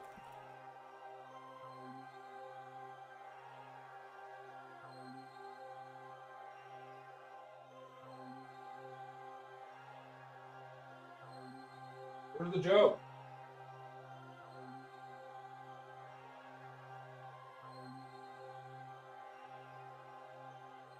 What? I found half the joke. Where's the other half of my fucking wrapper here? Where'd it go? Did I drop it? What? I want to read the Laffy Taffy joke.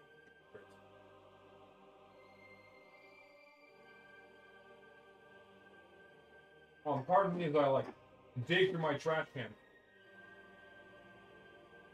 All right, I'm not gonna dig through my trash. Sorry.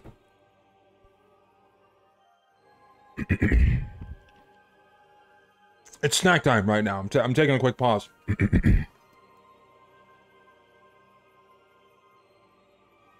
I'll open a few more workshop links here.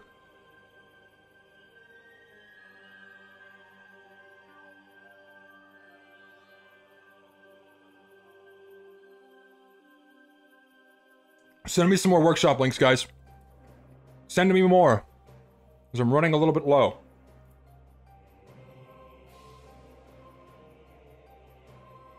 Banana Laffy Taffy or candy corn? Oh, dude, fucking banana Laffy Taffy is so much better.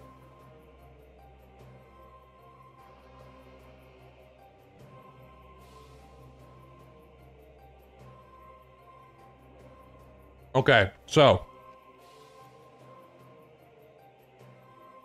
Okay, so. Just as I have to, because you missed what happened earlier. I originally was gonna stream on YouTube today. But I didn't do my homework, and I didn't realize that you are not allowed to post links inside of a YouTube chat unless you're a moderator or if you own the YouTube channel. So this type of workshop stream would not work on YouTube. I tried today, and to my woeful dismay, you can't do this on YouTube. So I had to, unfortunately, come back to Twitch. And I guess I'm staying on Twitch for my streams until YouTube gets their shit together. Which is kind of a bummer. Because I want to stream on YouTube. That's where my audience is. That's where most people watch me. Where I can't do this on YouTube. So it's like, what the hell? Like, YouTube seriously needs to get their act together with improving their streaming experience. Otherwise, they're never going to be able to beat out Twitch. They have no hope. If you can't do something as simple as posting a link inside of the chat, you fucked up. Seriously. This one is amazing. Oh god. Oh no. Argo, buddy. We've gone over this one before. Argo, my friend, we've gone over this one before, and yeah, we really don't need the furry femboy cosmetics inside of TF2. We don't really need to turn the mercenaries into femboys. We get it. Like, listen, I get it. I know people love their character customization. I know people love to project themselves onto their favorite characters. That's why people love cosmetic items in video games, because they can project whatever they have going on in here onto whatever blank slate they desire. But the TF2 mercenaries are not blank slates.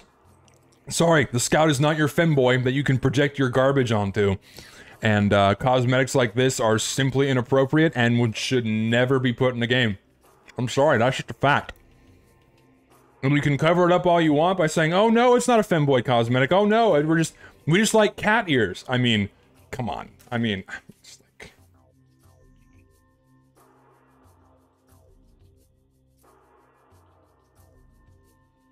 We know. We know what you're doing. We understand. We know what you're doing. We know your intentions. We know fully well what you're doing, and then you get all defensive. Oh no, it's not femboy. It's not meant to be femboy uwu. This is okay for TF2. I want my scout in a tank top. I want him wearing cat ears in a tank top. You don't understand. You don't understand. I need my scout to be I need femboy representation inside of TF2. I need myself. I need my blank slate to project my personality onto. Fuck off. Fuck off with that shit.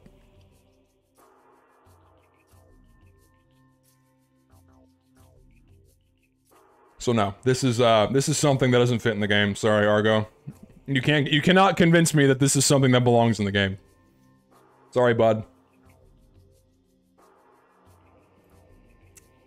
Get that trash out of here.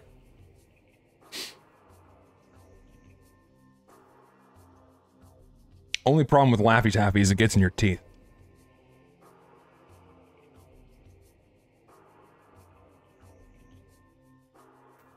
Did I say thank you for the money from that guy a second ago? Thank you for the couple bucks. I do appreciate that. Like, listen. Jokes aside, you know, me poking at these creators aside, I will keep saying that if you're gonna make cosmetics for TF2, you gotta make them look like they fit in the game, man. You gotta make them reflect the personalities of the mercenaries. You gotta make them reflect the tones and themes of the game. And when you don't do that, they just stand out and look really, really bad, right? Like, TF2 is not your Fortnite. Fortnite is the perfect blank slate for people to project whatever the fuck they want onto. Because these are just generic characters with generic get-ups, and there's a shitload of cosmetics. You can dress them up however you want. It's literally a dress-up simulator with a fucking, with like a battle royale somewhere buried underneath it. I mean, there's a reason why, you know, they're getting sued for kids spending money on credit card stuff, right? And yeah, and listen, Yikes he makes good cosmetics, right? He does good work, but the work he makes does not belong in the game. Like, he is obviously very skilled enough to do stuff for other video games, but the stuff he makes, like that, I'm not saying all the stuff he makes isn't good for TF2, but stuff like that just doesn't belong in the game. Plain and simple, right? In all seriousness, right? TF2 is not your blank slate. You have very stylized characters with very obvious personality traits, right? The scout's not gonna wear a fucking crop top. He's not gonna have cat ears on his head, right? These things just do not reflect the themes and tones of the characters in the game, and therefore they just don't fit, and they don't belong, and they should never belong. And I will continue to say that we do need a certain level of gatekeeping. A healthy amount of gatekeeping is okay to keep stuff like that out of TF2. It just does not belong. That's what I firmly believe. If you don't like it, cry about it all you want. You're not gonna change my mind. Anyways, battle paved. Biggest problem is the yellow is really fucking bright. It's like you have like the stripes you would see on a road. I think if you tone down the yellow's saturation a little bit, it'd be a little bit better. I think if you change this logo to be black instead of white, I think that would pop and contrast a lot more and help break up the brightness of this yellow texture. Or at least make the kangaroo black, right? Like maybe black with a white outline. I think that might look a little bit better. But yeah, the main issue is you should tone down the yellow, or perhaps change the background. Like, don't make the background yellow, make the background a third color or something else to kind of make it pop out a little bit more against the yellow. That would break it up as well. I think that's what you need to do, because like this, like in certain angles, like in the shadows, like this shade, it looks like piss, but this is more of like a shade you're going for, but like at certain angles of the lighting, it's a little bit too bright, it's a little bit too much. So yeah, I think that's the main thing you can do with this one, but beyond that, I think the gray is fine. Yeah, the gray is fine color-wise. The level of, you might want to scale it a little bit. Yeah, you can scale it a little bit. Yeah, Yikes is amazing at his craft and also a chill dude. Not with his interactions with me, man. Like, he is, anyway, we'll not talk about that. Yeah, so those are the tweaks you need to make, in my eyes. Those are the tweaks you need to make for that skin. Let's see, what else? Did I look at this one? Classified collection. Oh, was there a donation message? Did I miss that? Did I miss it? How do I go back and look?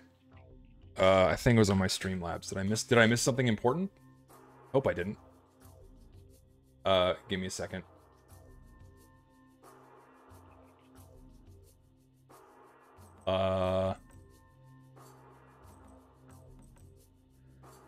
Did I miss something?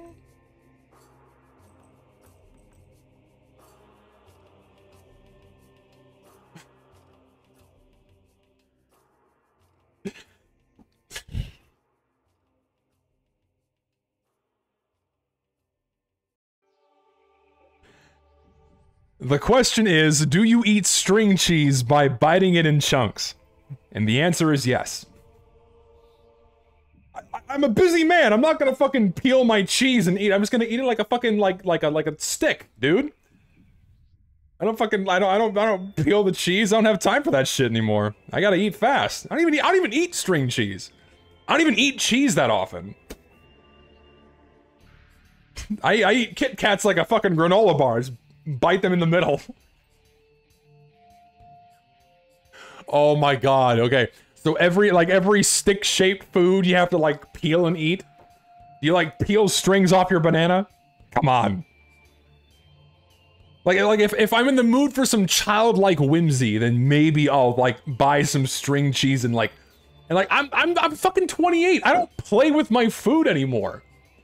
If I was like 9, then yeah, I'd play with my food and peel the string cheese, but it's like I don't play with my food. Like, string cheese is for kids. It's like a snack you give to a kid. It's like, oh, well, you can peel the cheese and play with it? It's like Twizzlers are for kids too, right? You know, like the fucking, like, you remember like the peel and eat Twizzlers?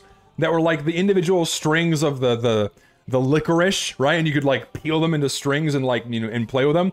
That food's meant for kids, right? Who just want to like fuck around as they eat. Like for an adult, I'm just gonna eat like little pieces of licorice or something. Like I'm not playing with my food anymore. You know? Do you eat the wrapper? No! I don't eat the fucking wrapper! Come on! It's a fuck... God. Like, fuck you! That's how I eat cheese, alright? That's how I eat cheese. Back to cosmetics, damn it. Classified collection. This is really cool. Like, it's like an FBI, it's like a... 3-letter agent.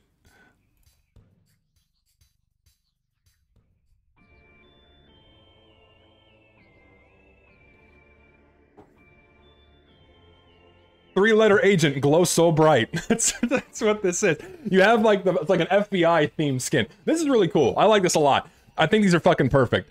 These just fit really well. I love the style on these is really good. The color schemes are perfect. I love the like gold against black. Ooh, like gold. Okay, so gold against black with a varnished wood, like that kind of a color scheme and shit. Like that's so underused for weapon skins in general. Like, it's something you never see in CSGO either. Like, more people need to make skins like that. It's just really sleek and classy. It's awesome. Like, the only skins I can think that kind of touch on that in CSGO, are like the Deagle pilot, and there's a black one as well. There's a black Deagle in CSGO that kind of uses that color scheme, but black, gold against black is just really sleek, and this looks really good for TF2, man.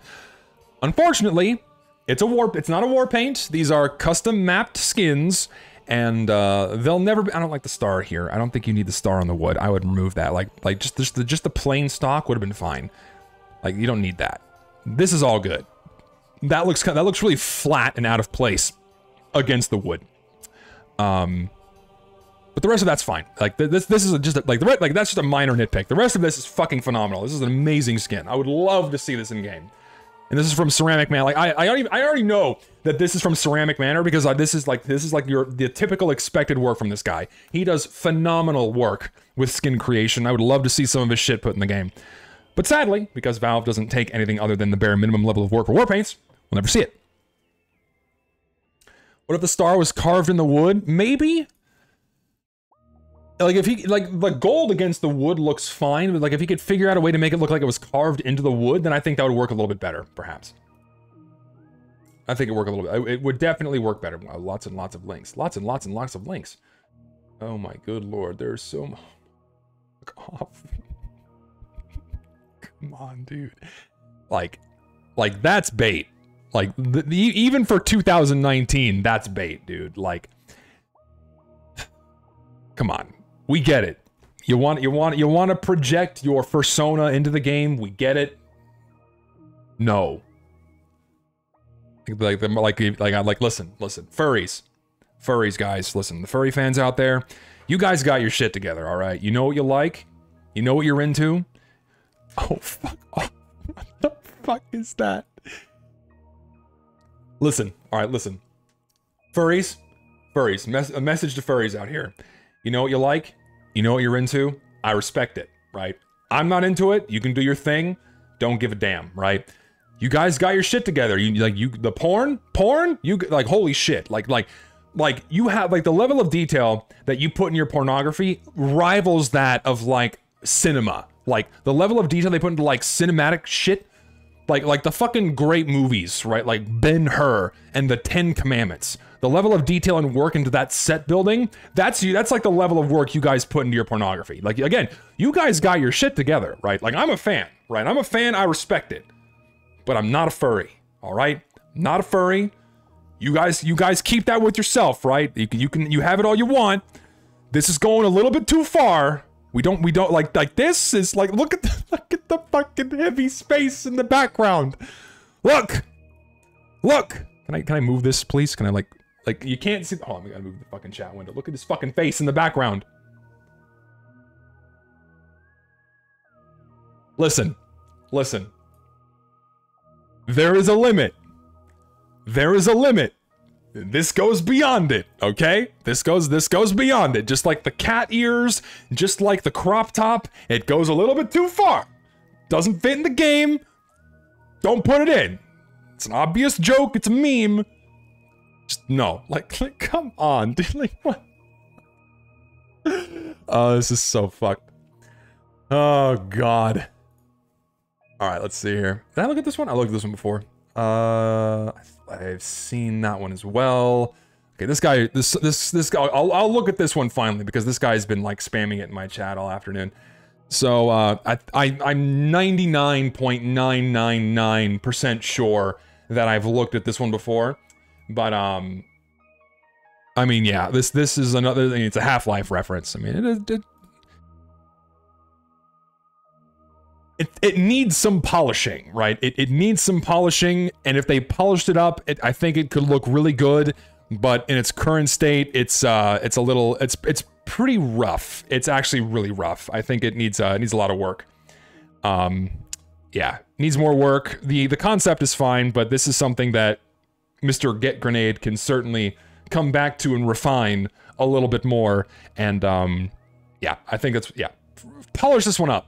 It'd be interesting to see you kind of, like, it'd be cool to, like, get other Half-Life references into the game that aren't themed after fucking bread. Like the shitty bread crab cosmetic. What the fuck? Like, give us, like, other Valve title references. Like, it makes sense to have like other references from other Valve titles inside this game, like the frying pan. You know, it's like the fucking promo item for Left 4 Dead. You know, shit like that is perfectly fine. But like, why do we have to wear these ridiculous ties? You know, like, you know, shit like that. You know, yeah, and the lack of gloves is a little weird. Decent-ish skin.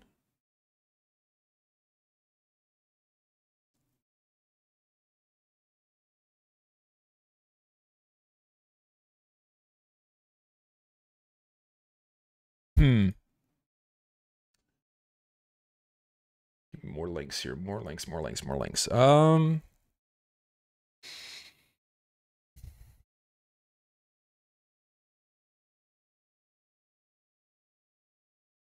I don't know what it is.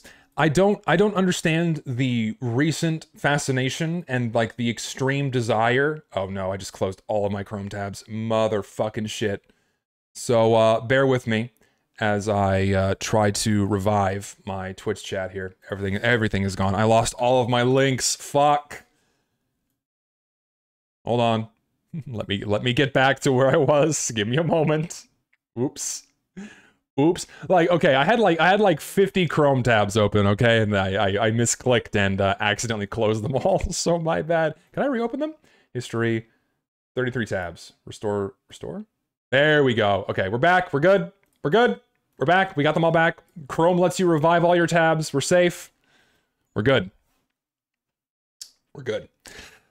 Anyways, this skin, I don't understand like what the level of fascination is with a custom wear that looks like ice. Like, one guy did it, and now there's a shitload of skins on the workshop that do it, right? This is something I've mentioned before, that there's very much this monkey see, monkey do mentality on the workshop where one guy does it and then everyone fucking follows suit and does it as well.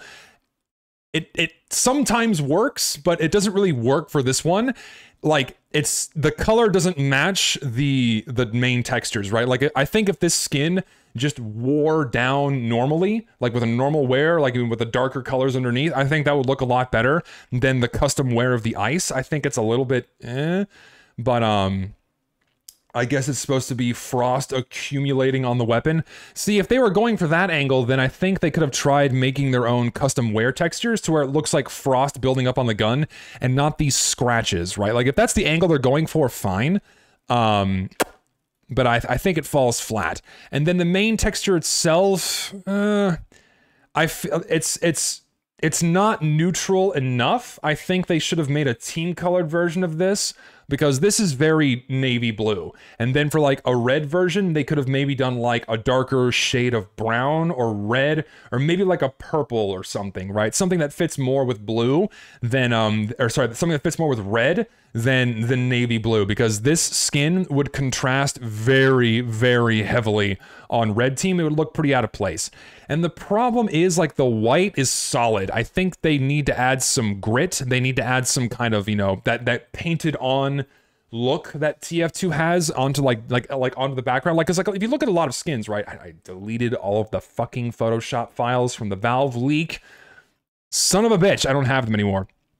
Anyways, if I had the Photoshop files from the Valve leak still, if you go through the individual layers, they start with a solid color, and then they put like the paint swipes and the blotches and shit on top of that, so it breaks up solid colors, right? Because what you don't see, frankly, anywhere inside of TF2, or at least not that common, are big solid patches of one color. They're broken up with scratches and cracks and dirt and dust, right? And this skin has none of that, and I think that would help this one a lot, to kind of make it not look so flat, and also tone down the saturation on the white.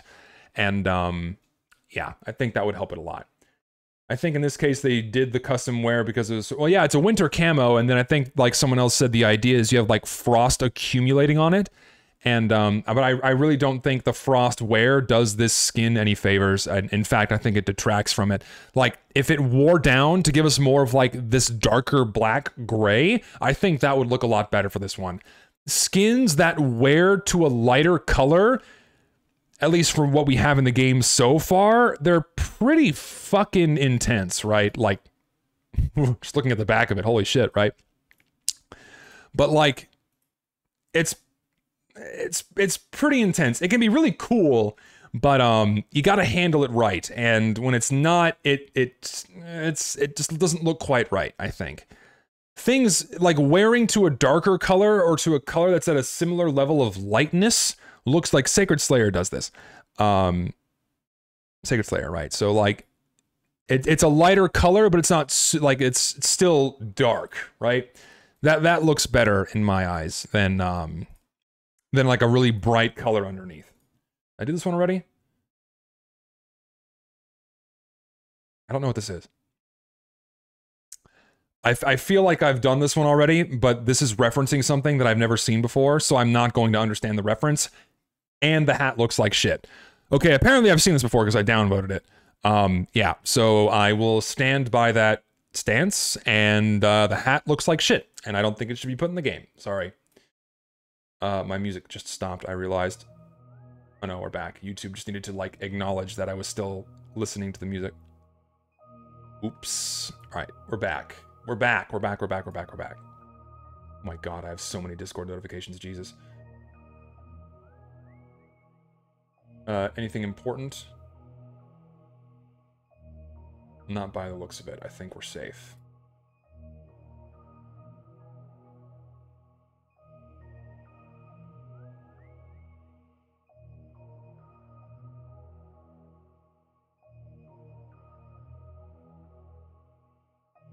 Anyway. Let's see. Moving on. God, I don't want to cut this stream short, but I'm getting kind of burnt out. Okay, so I'm just gonna go through all of the links I already have here, which are quite a few. I've looked at that before. I already saw that one. What is this?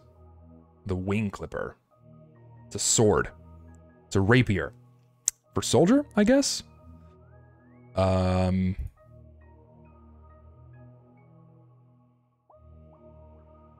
Sure?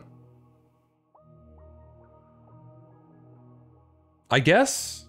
I don't know.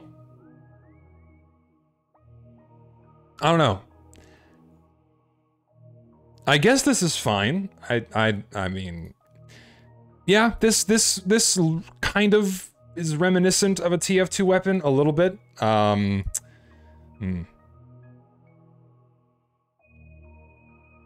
I don't know. I think it's too much detail. Like when you look at a lot of weapon models in the game, right? Like when you just, you know, you mean like do I have just a vanilla loadout? Let me just fucking. Like when you look at like vanilla weapon models in TF2, right? You don't have that much level of detail on them. And then if you go to an unlock, like let's say the Scottish Resistance, right? You don't have that high level of details or add-ons onto the weapon, right? Like all weapon models in TF2 are very simple for the most part, right? Like you have, you know, details, but it's just enough detail to like give it what it needs. I'm being vague here, but like you don't have a lot of small details like this crammed into a small space, except for like certain unlocks, like the Third Degree kind of has this, but even then it's not that bad.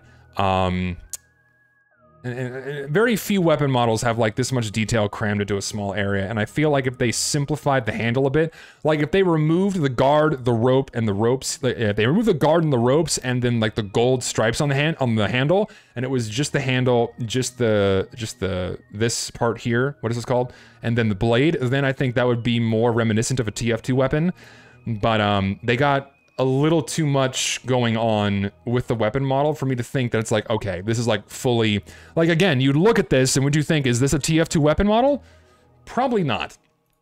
So I think we need to simplify it a little bit more. The guard, yeah, my bad. So I think, I don't know, I'm not big on it. I'm not 100% sold. I feel like I've looked at this one before, but I don't remember if I did. If I did, oh well, looking at it again. So this is just, okay, yeah, they're obviously, this is an obvious nod to Miami Element being this hideously oversaturated nightmare that should have never been added to the game. And it's too much. Like, the colors are okay, but you have two very different patterns that are clashing really hard, and like the pixelation looks really bad on this. Like this doesn't look, it looks wrong. It doesn't feel, it's noisy. It's too noisy.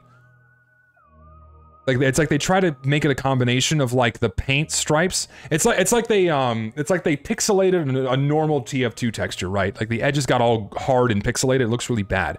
And then you have these smooth lines on this zigzag that look funky. What the fuck is this? You do you, bully man. I like to break war paint with the pretty color. Why does it not to be great? Why does it need to be gray and brown? It doesn't need to be gray and brown. It just needs to have a color palette that looks like it belongs in the game. The color palette looks fine for this weapon, but this skin, but it's just, you got too much going on here, man. Like, pick one or the other. Pick this texture or pick the zigzags. Putting both of them together looks really bad. And the white is a little bit too saturated, and it's just, and the colors are really flat too. You need, like I was mentioning earlier, you need that dirt, you need that grime, you need that the dust and scratches that are on this. You have some here, but you need more of that to kind of balance out the flat nature of these colors. Like in higher wares, this looks better because you're getting that, but in factory new, it would look very poor. Yeah, man, it just needs. Oh, ooh, we have now we're in Metroid Prime 3 territory. I love, dude, Metroid Prime 3 soundtrack is so fucking good.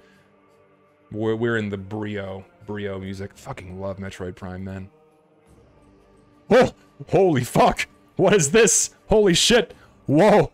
Oh my god! No, holy shit! Oh, wow, dude. Tone it down, mother of God. Ah, wow.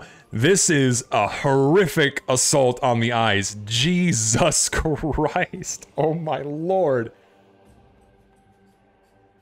Yeah, I get that what you're going for is bismuth, but you kind of dropped the ball here, dude. You got too many colors, you got too many details. It's just clown vomit, and if you want to go with like a geometric pattern, geometric patterns are fine. They tend to work well for TF2, but holy fuck, this is just way too out there. Like even for like a CS:GO skin, this would be way too far out there. Yeah, I just this just, the colors aren't appropriate. The texture level of detail isn't appropriate. It's just too noisy, too busy, too many colors. You got to simplify the color palette. You got to simplify the textures a little bit. It just does not look like it belongs in TF2. It's just, that's just too much, man. That's just too much. All right, let's see what else we got here. Okay, here, like, here's like a better version. Here's like a better version of the coat we just got, in the past case. Like, this is a really nice coat for Spy. Holy shit, dude. This is awesome. Wow. And it like inverts the colors, so it just makes his pants and suit black, but the overcoat is big enough, and his hat and his head stays the same color. This is awesome. Wow. They like flipped it around, right? Instead of like putting like another color on top of the Spy, they kept his usual colors, but changed his underclothes to be a black suit. This is really good. This is really good. Wow.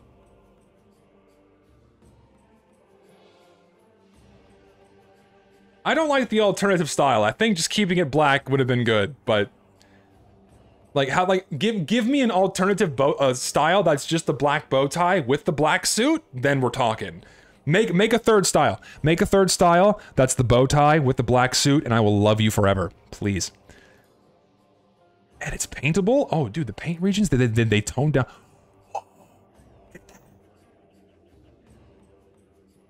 Oh my god. Okay, alright, so what I can appreciate about this one, there's a good thing here and a bad thing here. There's a good thing here and a bad thing here. What I can appreciate with this one, the good thing, is that they recognize that a lot of the colors you can use to paint your cosmetics are really overly saturated, right? But he went the extra mile to add, I don't know how they do this, but they do something to change the level of saturation on these colors, and it makes them just look so much better, man. It's awesome. Only problem is that you still cannot shake the issue of, yeah, we're just gonna make the entire body of the spy green and then have a team colored overcoat. Like, this one still looks out of place, this shade of green, but like the rest are like a nice neutral color now because he's toned them down so much. Like this is fucking awesome. Like, omitting these shades of green, like the rest of these are just phenomenal. Like, what the fuck? These are awesome. What? Like, yeah, dude. Like, dude, fucking, when was this uploaded? Dude, you just fucking go vote for, go upvote that right now. Jesus, this is a really good spy cosmetic. Very much a reference to Bond. Very James Bond. I love this. What's the cat? What are we saying cat memes for? I'm missing something. What is this? Why is this here? Why do I have this on my screen? What the fuck? Where'd this come from? Why is this here? What?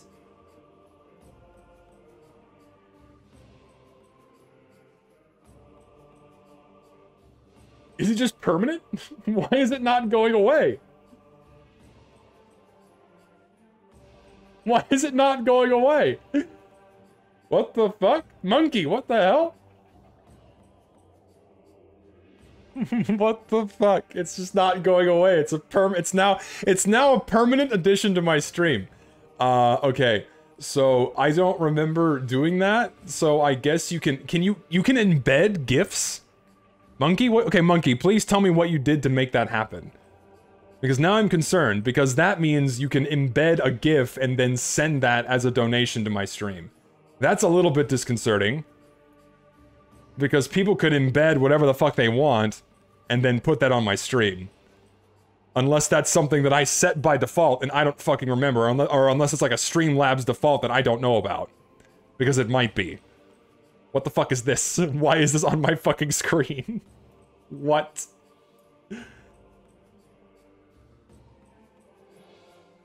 So does it let you choose GIFs? Oh, and thank you for the $5, by the way. So does it let you choose GIFs?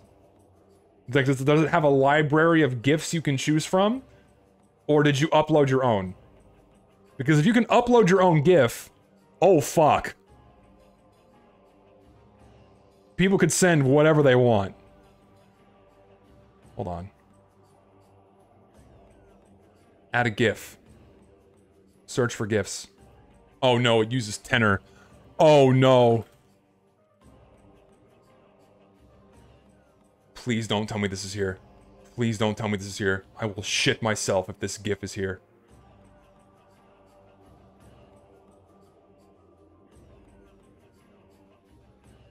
It seems like they get rid of things that are not safe for work, because I'm looking up Rat Wiggle and I'm not seeing the usual result that you would normally get from Tenor. So that's a good thing. Hang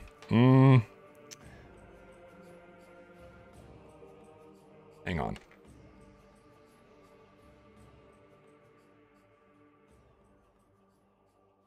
Okay, yeah, I gotta turn this off. Oh, fuck. Okay. How do I make that not allowed?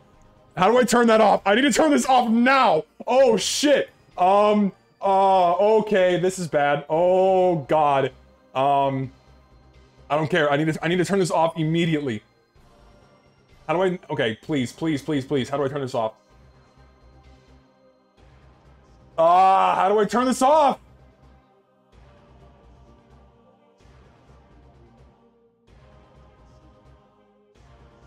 Oh, fuck, dude. Settings.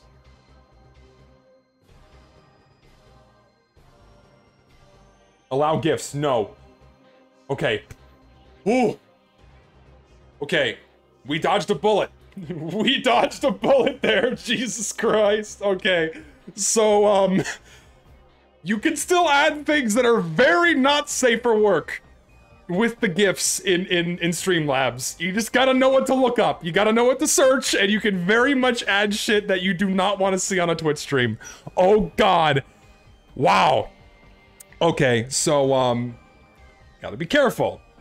Just if you happen to stream, don't allow GIFs. Don't allow GIFs through Streamlabs. That's very bad. Oh, God. Woo! Oh, God.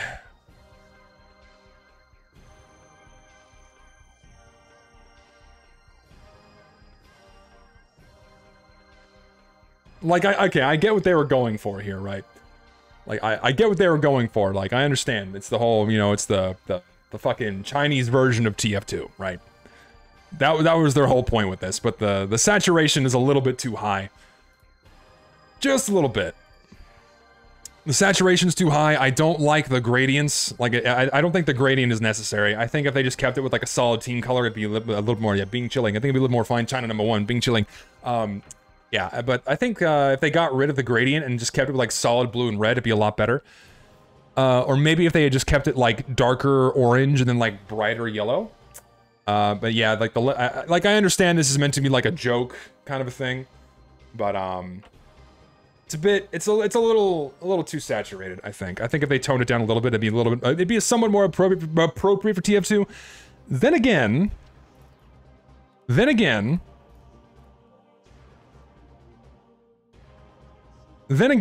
we do have Corsair, but it's a much darker... Oh, fuck off with this fucking skin viewer, dude.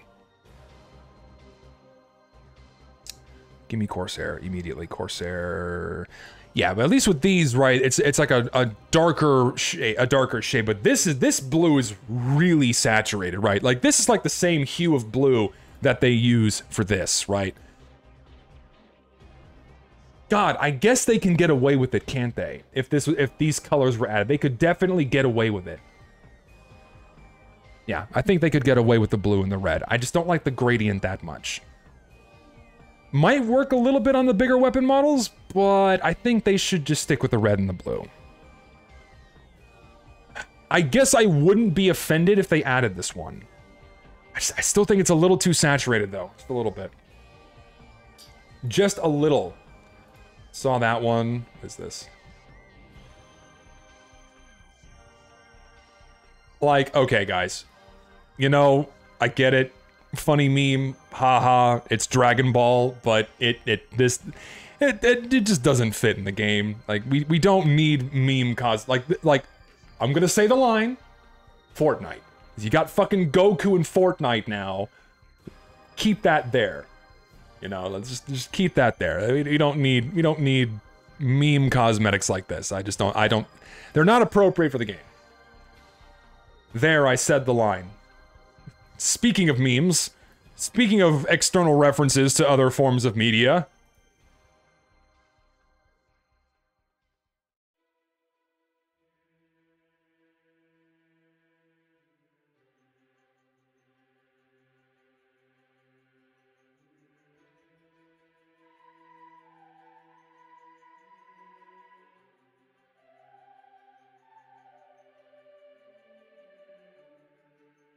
I just have to keep spanning it, don't I? I just have to keep doing it.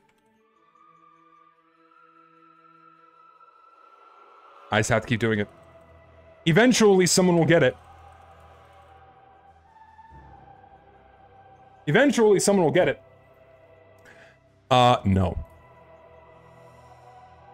No. Like if you're gonna reference something, you gotta stylize it for the game, right?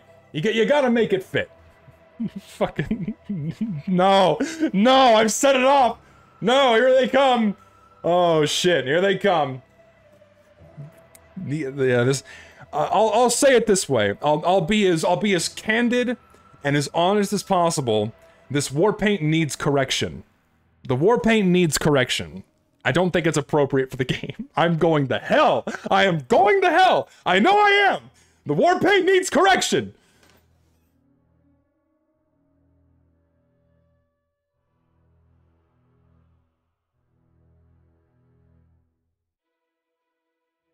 God.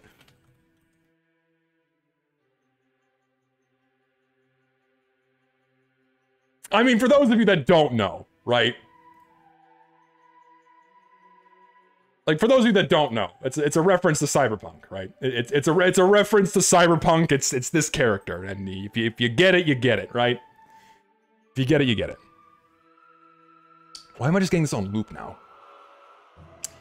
All right, moving on. Here we go. Another reference to a piece of external media, but at least the cosmetic items, you know what? They look like they fit.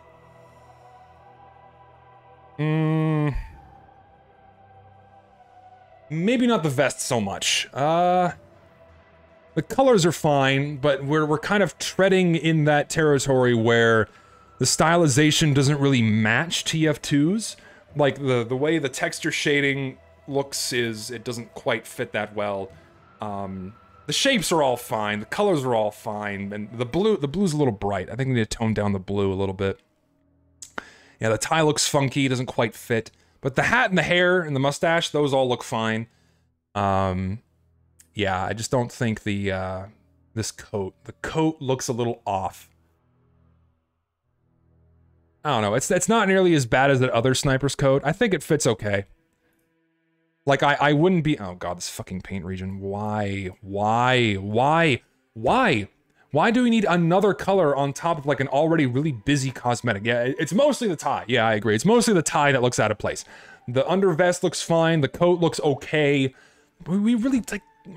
we don't need more fucking colors on this, dude. Yeah, give me the in-game screenshots. How do these look? Yeah.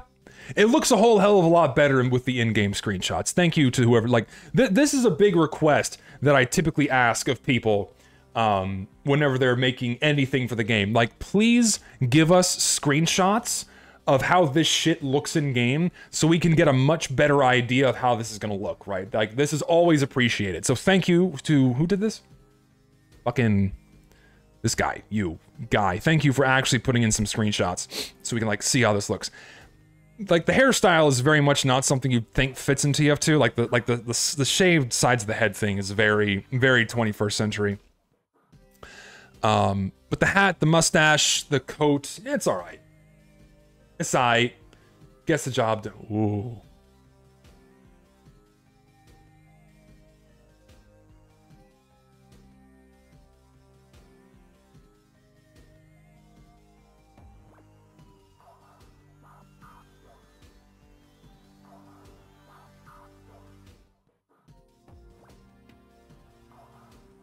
I've seen this one before. I've looked at this one before, but this one's worth addressing because this is an example of one of those workshoppers who just vomits random garbage onto the workshop and hopes something will stick. That's how Hypergon got in, because the guy who made Hypergon just vomits a bunch of crap onto the workshop, and eventually Valve accidentally picked something. And this guy very obviously has been using AI generation to generate some of these textures. So, like these aren't even like stock photos. These aren't even like stock textures.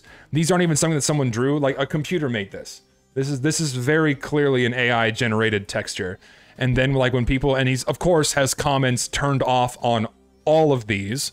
So yeah, this is just another example of someone who's just vomiting garbage onto the workshop. And this is literally the Minecraft texture. This is the Minecraft Emerald texture that they just slapped into the game and then did like an overlay on top of. So yeah, and most of what he makes is pretty shit. This one seems okay. Actually, no, it's very saturated. It's way too saturated. Yeah, this does, yeah, that's not very good. Yeah, a lot of these, yeah, he makes a lot of shit, unfortunately. So yeah, don't do this. Don't do that. Don't do that. What do I think of AI art? AI art is not art. So, art I was having this discussion with someone earlier. Art, in the general sense, is a medium by which someone expresses themselves, right? Be it music or animation or painting or sculpture or what have you, right? It's a medium by which people express themselves and make something manifest that's tangible to the senses, right? And it can take many forms, right? AI art is not art, because all AI art is, art term used loosely, it's a computer-generated image that is placing pixels on a screen and whose positions are determined by mathematical algorithms, right? There is no human element to AI art. It's all generated by a computer. The pixels are being placed based off of very simple multiplication equations that are just run through very complex algorithms. That is what machine learning is machine learning takes an image, it reads where pixels are located, and it understands how pixels are organized, and it breaks those down into bare bones basic components that can then be run through a multiplication algorithm, and then it spits out pixels to where it thinks it needs to go through just a series of math problems, effectively. There is no form of expression in that. There's nothing being created by a human here, right? So by definition, it is not art, right? And it has no place to replace what a human can make, in my eyes. And it's very unfortunate that that AI is being trained by using a lot of artwork for a lot of AI art is generated and trained, and the algorithms are trained using artwork made by other people without the consent, right? A lot of this artwork is being used without the consent of the creators to train these algorithms, and it's in my eyes a very blatant form of plagiarism, and it should not be allowed. Unfortunately, these AI algorithms exist in a very gray area right now, where like no legal recourse can actually happen with people who are like marketing these AI tools for art generation, right? That's the problem with these things. And on the flip side to this, artificial intelligence and AI and the math behind it is incredibly powerful. It is an incredibly powerful tool that has a plethora of amazing real-world applications. Just to give you an example, the same math that is used in AI art generation is the same math that I use to develop machine learning algorithms to find earthquakes, right?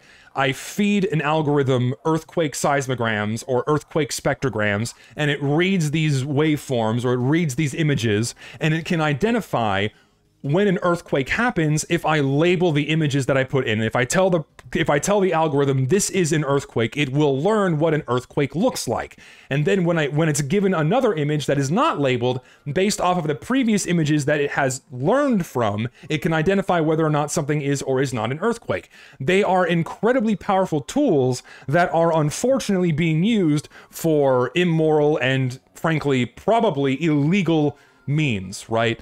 And it's unfortunate for someone like me who is very interested in the development of artificial intelligence and machine learning algorithms to study earthquakes and these things when they're being used for stuff like this to like earn money off of programs that just generate porn for people after they type in a prompt. I think it's very, very bad, right? And I am a firm believer that you should not use AI generated art as a substitute for what an artist can do, because frankly it will never be able to match what you can get from an artist, right? Artists always have their own style. You can always tell that the human touch and element is there, because there are even like subtle lines and flaws in things that will always shine through from someone. And this is why I love to commission people. I like commissioning different artists because I like supporting what they do. I love what they make. And also I like seeing my OC drawn in a bunch of different styles, and AI is, again, a very powerful tool, but what it's being used for is very, very depressing. It's kind of unfortunate. So, long story short, AI art is not art. It is a procedurally generated image that is created via mathematical equations. There is no human element to it. There's no expression via its means, and that's what art requires. Art is an expression of a human element, an emotion, a feeling, a mission, you know, what have you, a specific subject topic that manifests in something that can be, you know, sensed by the human senses. And AI art is not that. So that's what I think. Have I seen the latest Stone Toss comic? No, I haven't seen that yet.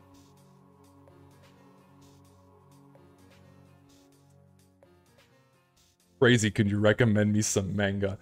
Oh god, I need to, let me pull up my Tachiyomi app so I can see what I've been reading lately. Hold on. I don't remember what I've been reading lately. What should I recommend to you? Oh, there's a really fun comic called Ramiya Yana, which is really awesome. It's a guy who, I think he self-publishes. It's a very cool manga. I really enjoy it. So Ramiya Yana is a good one. Let's see. Mysteries, Maidens, and Mysterious Disappearances is a recent series that got picked up again, and I love this story. That's a good one. Let's see what else we got here. If you haven't read or watched Made in Abyss, please do it. It's fucking phenomenal. Let's see. If you want like a silly kind of cutesy rom-com kind of thing, Itai Onisan wa Suki Desuka is a really good one. Let's see. Drifters, unfortunately, just doesn't get updated anymore because the mangaka is slow as shit. Dorohedoro is another great one. The anime came out not too long ago, but you should read Dorohedoro because reading it is a way different experience than watching it. What else do we have? Yeah, I think those are the few that I can give to you. That I can recommend. What do I think about this? Oh yeah, I've expressed my opinions on these weapon accessories before. I do not think these are appropriate for the game because they change the silhouettes of weapon models, and when you're playing TF2, if you cannot readily identify the class and the weapon they're holding via its silhouette, then it's not allowed because it violates the very core of the design elements that define Team Fortress 2, and these things should not be allowed. These things should not be allowed, plain and simple. Because it makes them look like completely different weapons, right?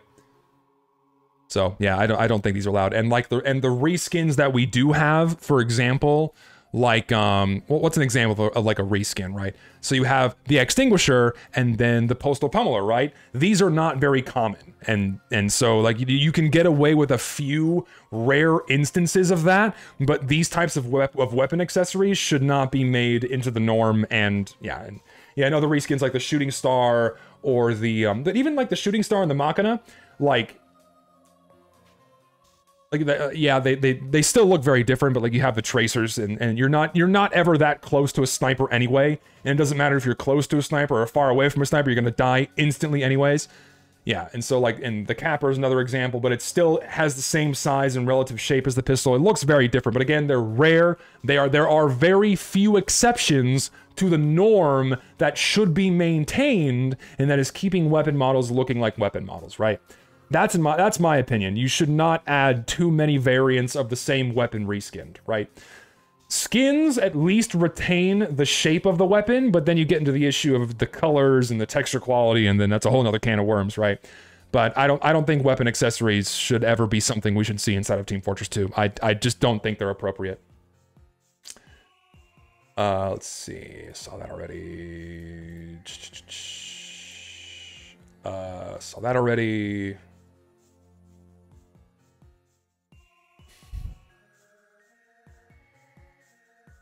Okay.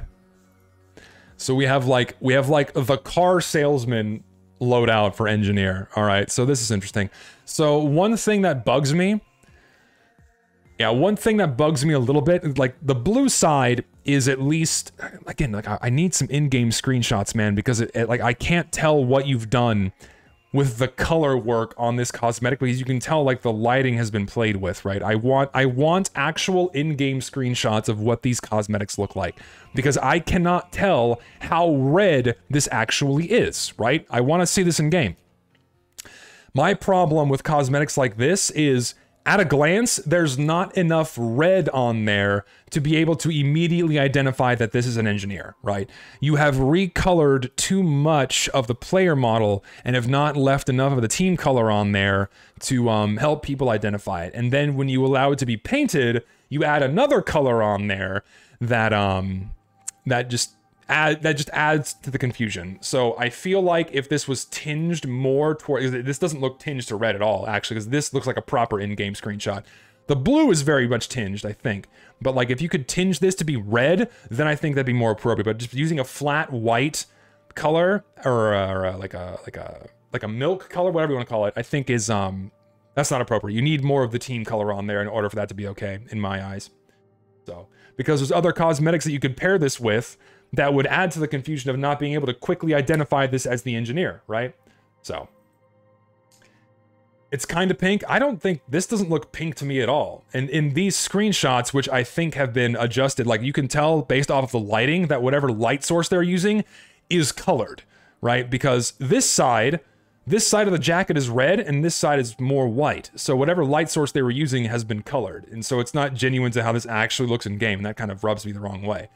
And again, we have like this paint over that again is not reflective of how this cosmetic actually looks in game.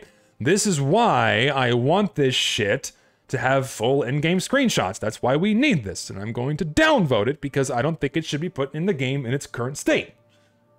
Fix it. Furry cosmetic. This is a furry cosmetic. What are these fucking things called? Fuck. Robot furry thing. These. I love how I can Google robot furry thing and it gives me exactly what I'm looking for. Yeah, this is just the fucking proto-gen. This is a proto-gen cosmetic. This is literally just a furry cosmetic. No, sorry.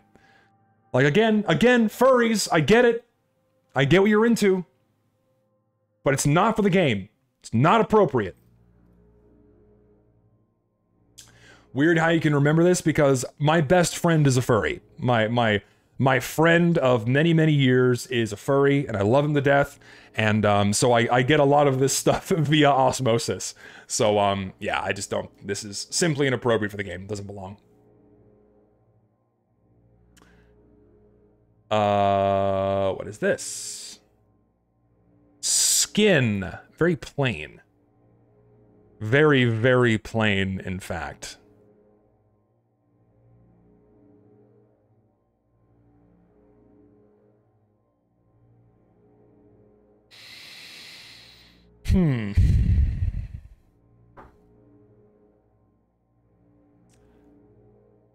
So we have metal, we have stone, we have a solid element, and then we have another solid element.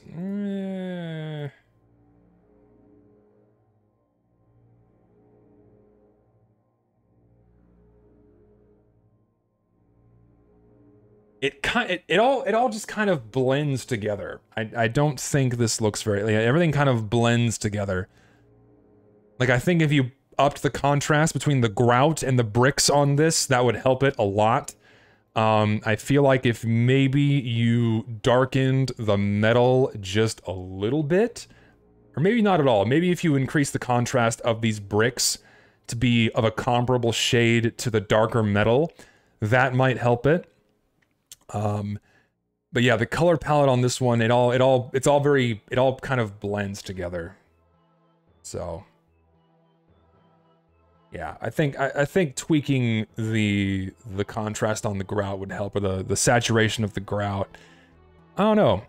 I feel like you could do something with like a custom wear on this as well. Like if a custom wear like revealed some kind of a moss, like moss on the stone or something, that could be good. The sticker doesn't do much for it, and in fact, you can barely see it. Yeah, I think it needs work. I'm not a fan of it in its current state, but it can definitely be improved. Yeah.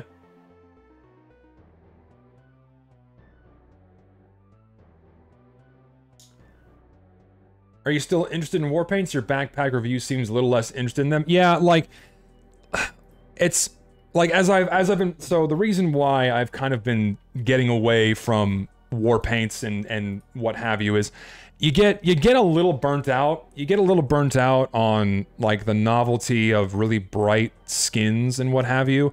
Like for a time, like when skins were first added, I thought they're fucking phenomenal. Like the first 8 collections of skins, they fit the game really well. They're beautiful. I love how they look. But then it's like, it started going too far with war paints where you just started getting more stuff like this.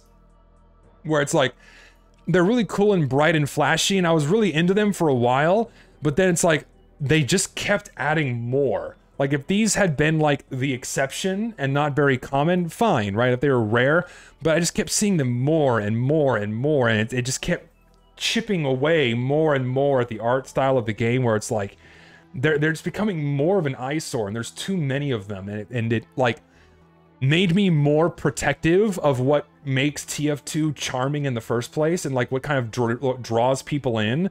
You know, like the gameplay is phenomenal, the characters are recognizable, the stylization is iconic, and when you keep throwing in more crap like this on top of it, you really are chipping away at that, and you're degrading what makes TF2 so special, right? And in my opinion, we just gotta stop adding stuff like this. Again, I think a healthy level of gatekeeping is absolutely necessary for item creation in TF2, and but I mean, honestly, we're too far gone at this point. We really are too far gone, and yeah, I don't know. It's kind of a bummer. All right, I'm tired now. I think that's enough for today. If I didn't get to your links, I apologize. There were a whole hell of a lot more than I thought there would be. But yeah, oh yeah, and just to give like another example of something, I think I looked at this before. Did I downvote this one? I think I did. I'm gonna downvote it. Yeah, like like, and this is just an example of that, right? Wow, it's the engineer playing a video game cabinet. Yeah, this totally fits in TF2. This is totally something you would expect to see one of the mercenaries doing, is playing at a fucking video game cabinet built in the middle of the 80s. Yeah, this is totally reflective of the tone and theme and styles of the engineer, and it's just fucking depressing, and I don't know. We need to stop adding shit like this, man. I'm sick of seeing it.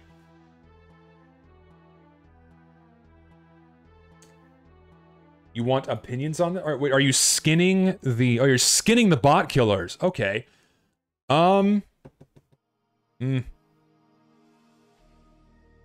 don't know, man. I feel like it goes a little too far. Like bot killers were effectively the weapon accessories of old, right? That's what they kind of were. And I think if you add skins on top of that, it's a lot, right? I'm looking at this, and the first thing in my mind is like, yeah, that's a lot. And I don't know. I think it's good that bot killers don't have skins, because it goes a little bit too far. So yeah, I think that's a bit extreme, I think. I'm not a fan of the idea. I don't think it's okay. So many notifications, Jesus. Let me just let it aside real quick. And yeah, I think that's good. You think TF2 will add new spells? No, I don't think so. So let me close with something.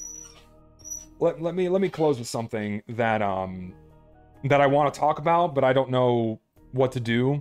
Let me run this by you guys, right? Let me run this by you guys, and then I want you to tell me whether or not this is something that is worth putting into a standalone video, because I don't know. I don't have a lot of people to bounce ideas off of. So while I have you here, let me toss this your way. All right, let me toss this your way. So let me talk about the leak, the TF2 leak that that happened a little more than a week ago, right?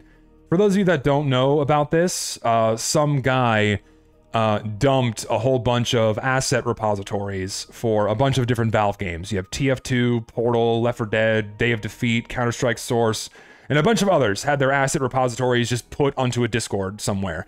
And all an asset repository is, it's just all of the assets for a game, all the files for that stuff, and Valve would grant you access to these things if you were working on their games, right? And it basically included all of the stuff that Valve had made for TF2 prior to 2016, right? And so it includes everything we already have in game, but also like a whole bunch of unused stuff. I made that video talking about the unused skins and what have you, the leaked skins and what have you. And it's all really cool, right? But to me, like, that leak happening and what it revealed, it kind of, I don't know. I'm having a hard time figuring out how to convey this properly. Like, it put the writing on the wall for me in regards to where TF2 is going. Or rather, where it's not going, I should say. So, like, the leak itself is very cool, right? Like, we're seeing a lot of the stuff that Valve was making for the game at the time. You know, it's really cool seeing their thought processes behind the design of so much stuff. It's really cool seeing all of that, right? But at the same time, it's like seeing where they stopped is a bit depressing for me, because I know these asset repositories were basically only containing the files for TF2 up until about the middle of 2015, actually, because those files contained none of the skins that were in Tough Break, only the skins that were in Gunmetal. So I don't know this for sure, but it seems like to me that Valve pretty much ceased the creation of new assets for TF2 after 2015, for the most part, right? Because what updates did we have after that? We had Meet Your Match, and we had Jungle Inferno, right? Meet Your Match very obviously steered Valve's hands away from asset creation and towards fucking up the game with matchmaking, right? That update contained 0 new assets that Valve made. And then in Jungle Inferno, we got Mercenary Park, but Mercenary Park already existed in a beta version that existed in like 2010 or before that point, right? We got War Paints, but most of the War Paints were textures Valve had made in 2015. There were a handful of new ones, but not that many in the Jungle Jackpot case. And then third, we got the Contractor model and a few weapon models, right? Beyond that, Valve has made no new content for TF2 since 2015, right?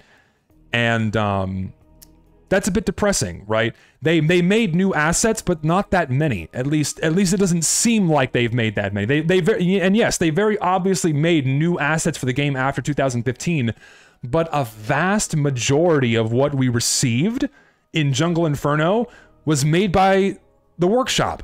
All of the maps, all of the cosmetics, even the skins and the hats, all of that stuff was made by the workshop. We got 1 Valve-made map, 4 weapon models, and like 12 skins. Those were the only things they made, right? So it was very clear to me that after Meet Your Match, they had no strong interest in doing anything for TF2 anymore, because Meet Your Match just completely fucked shit up. Like Valve could not recover.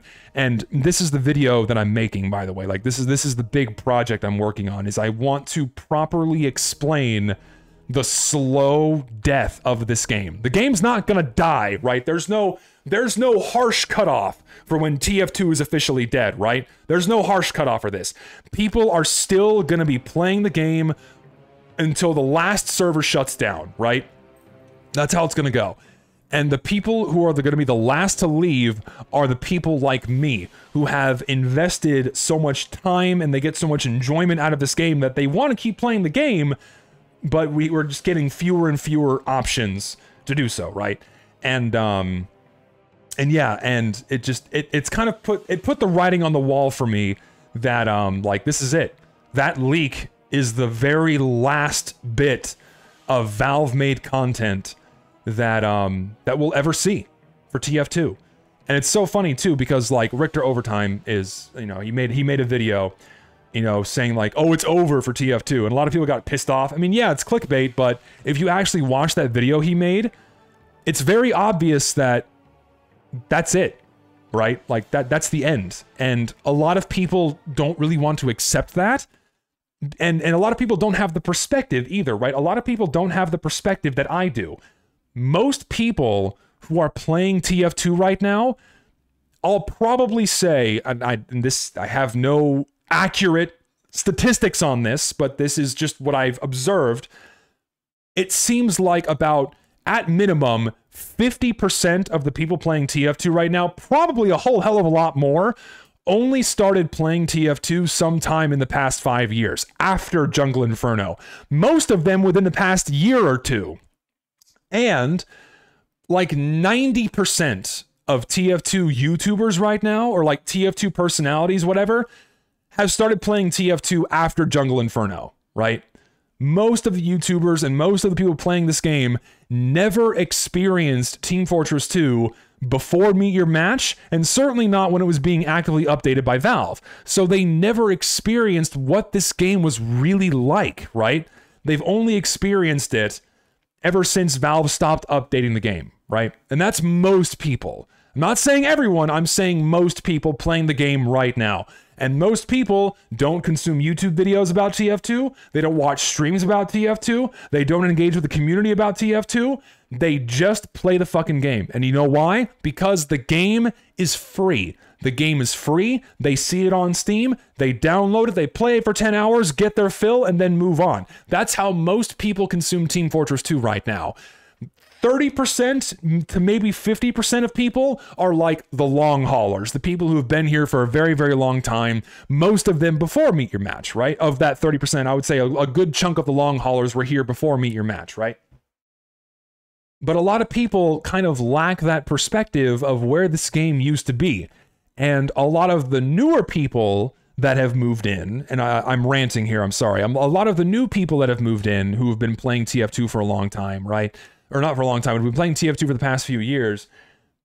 They've invested so much of themselves in terms of like building up a personality, in terms of building up, you know, an image around themselves, around this game, that when you point out the obvious in that this game is on its way out, it is a very slow but gradual decline that the game is on its way out, right?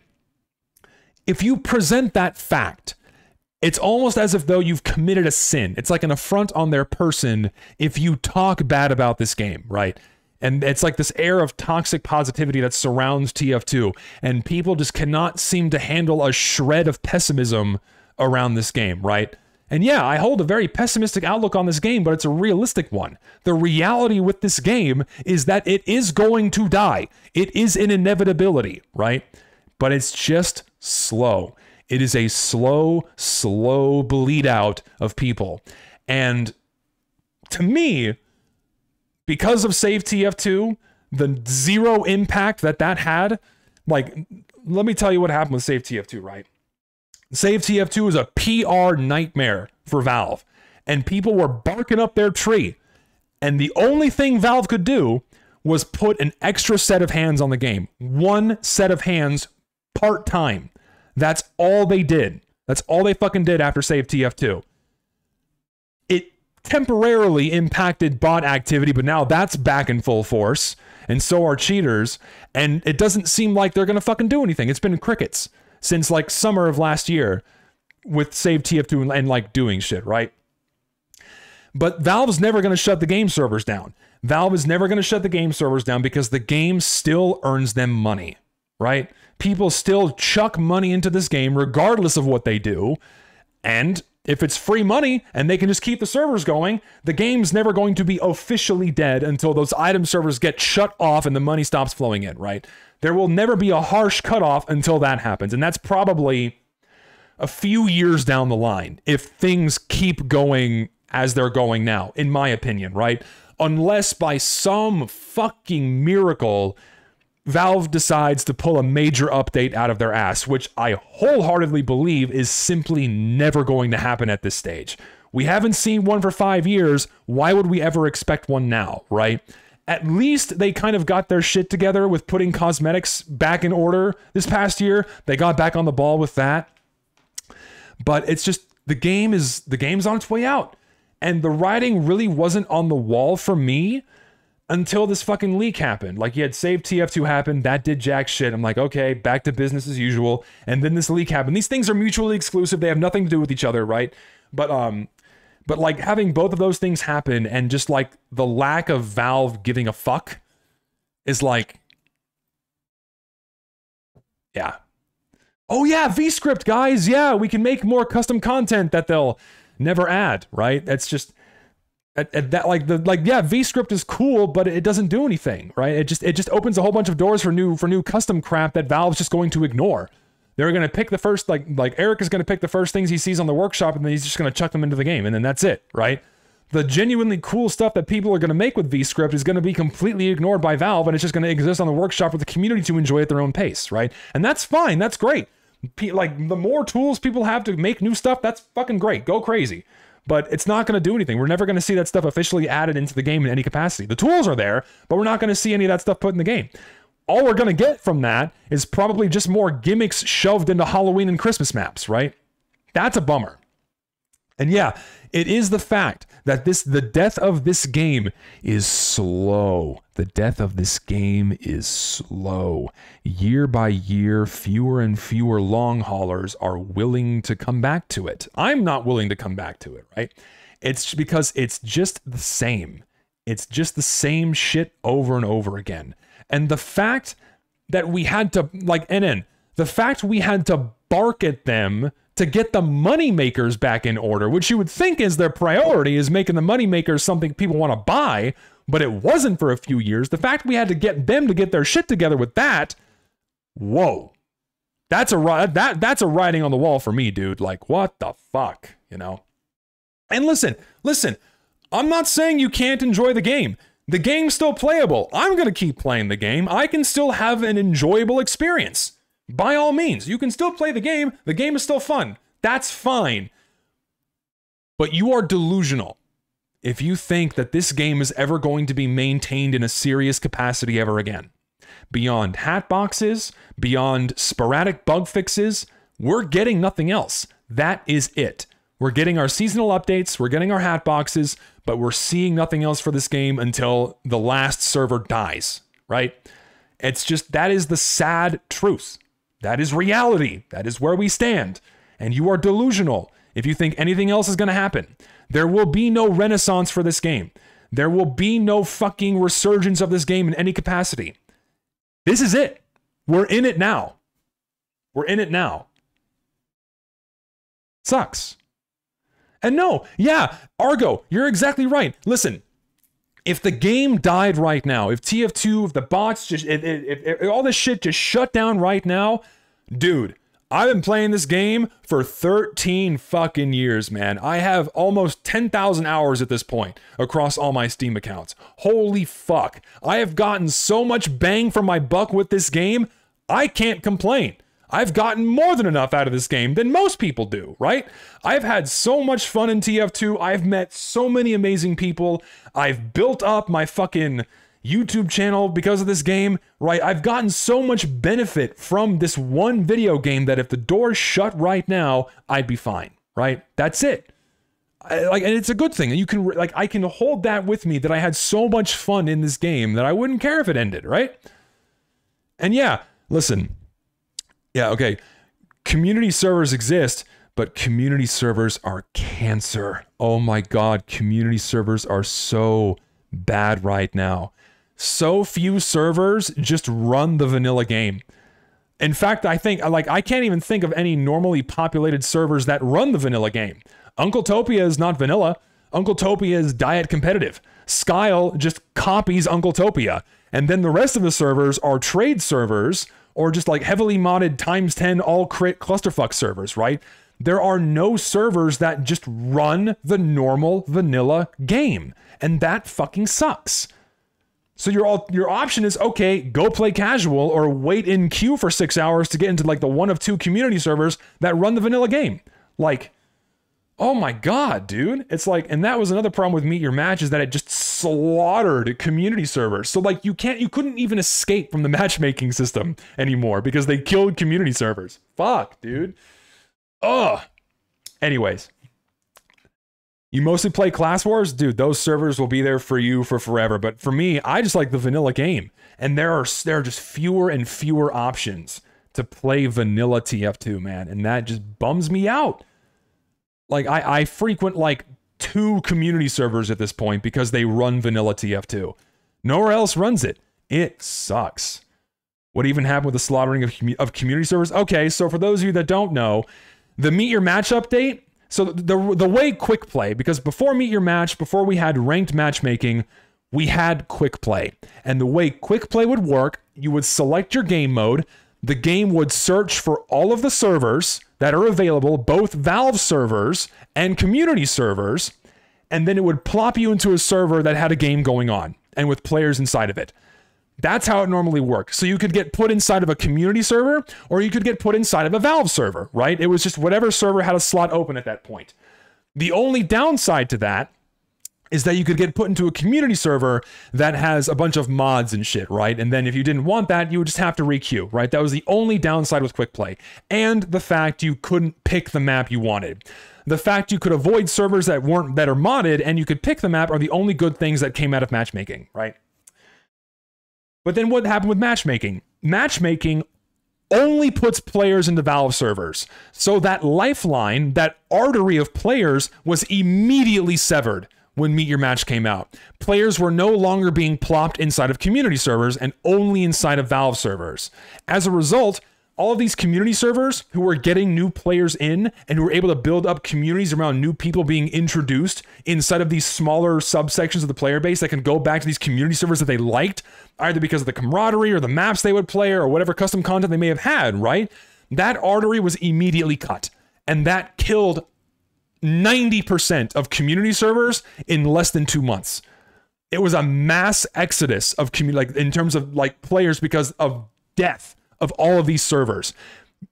So many vanilla servers just died overnight and they were gone because players couldn't get into them anymore because that artery was severed. You now had to go to the clunky and outdated server browser to get inside of a community server, right?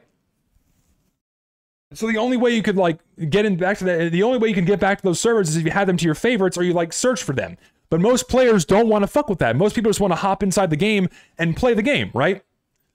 And it's just, ugh. You're talking mad shit for someone with a large inventory. Dude, I like all the money I've put in the game, I'm not getting it back out. I don't care. Like I bought items that I want and I'm keeping them until the game dies. I don't give a shit. Don't give a fuck. But where was I before I was interrupted?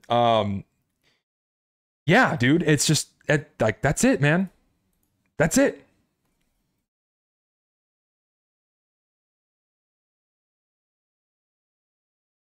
That's it. I don't know.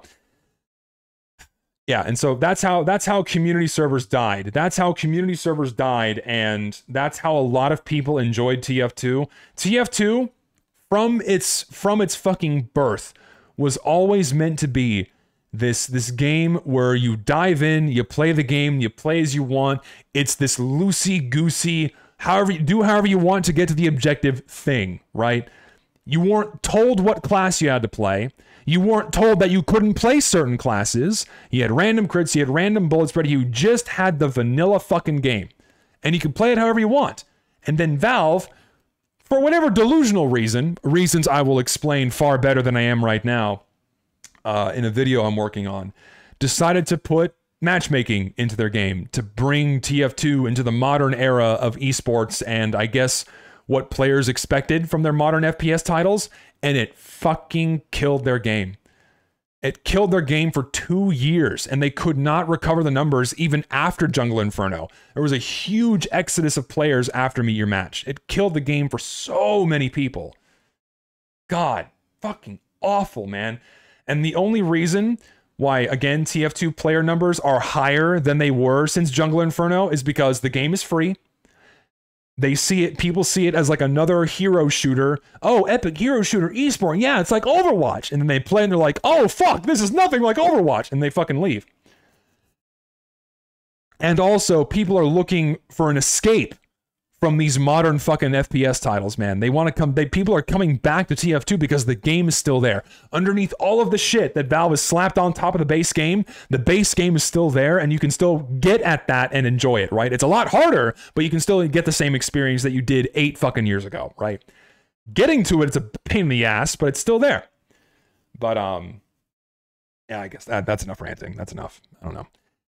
It's a bummer, and like, hold on, I saw another delusional take about Uncletopia up here that I just feel is a necessary read because it's fucking stupid. Like someone earlier said that Uncletopia is a better TF2. You're fucking delusional, dude. Class limits, turning off random crits, turning off random bullet spread, playing the same 5 maps over and over and over again. Fucking abysmal. It was an interesting novelty for like the first year, but holy shit does that crap get old, man. I hate getting into a TF2 server and being told that I cannot play the class I want to play. That is the biggest fucking turnoff about Uncletopia. Oh, I feel like playing some heavy today. Oh, I'm gonna get an Uncletopia. 3 heavies. Sorry, you can't play heavy right now. Play a different server maybe. It's like, fuck off. That is the biggest fucking turnoff with Uncletopia. And then playing the same fucking 5 maps over and over again just gets really, really old.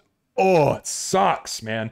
And that is antithetical to the loosey-goosey, do whatever the fuck you want mentality that TF2 had before Meet Your Match fucking killed it. So, yeah, Uncletopia is a very soulless embodiment of TF2, man. It's called not for everyone. I mean, it's called for compies. That's what it is. Compies love it because they're not good enough to get past Iron, but they can shit on people who happen to stumble into Uncletopia. So, sucks. Fucking sucks.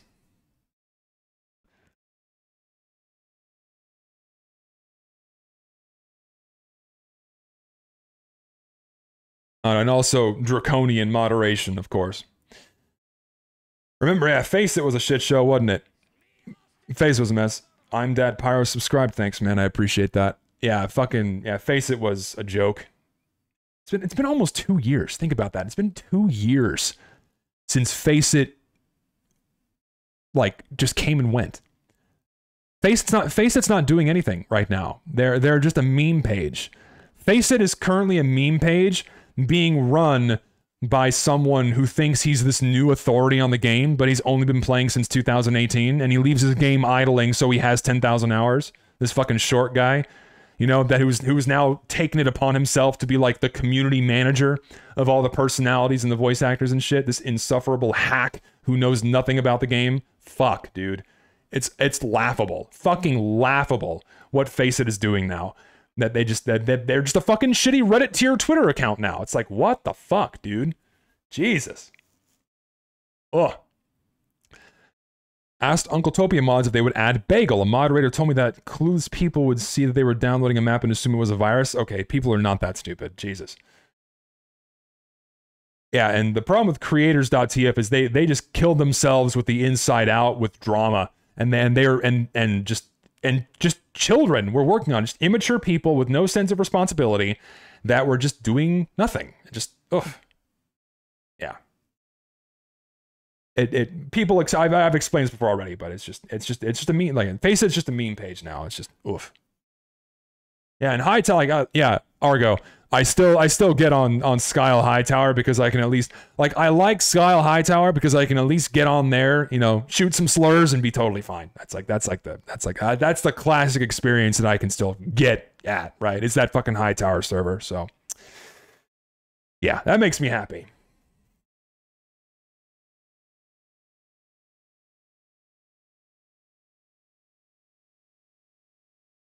That makes me happy that I can still get that classic TF2 experience in servers like that. I don't have to worry about it.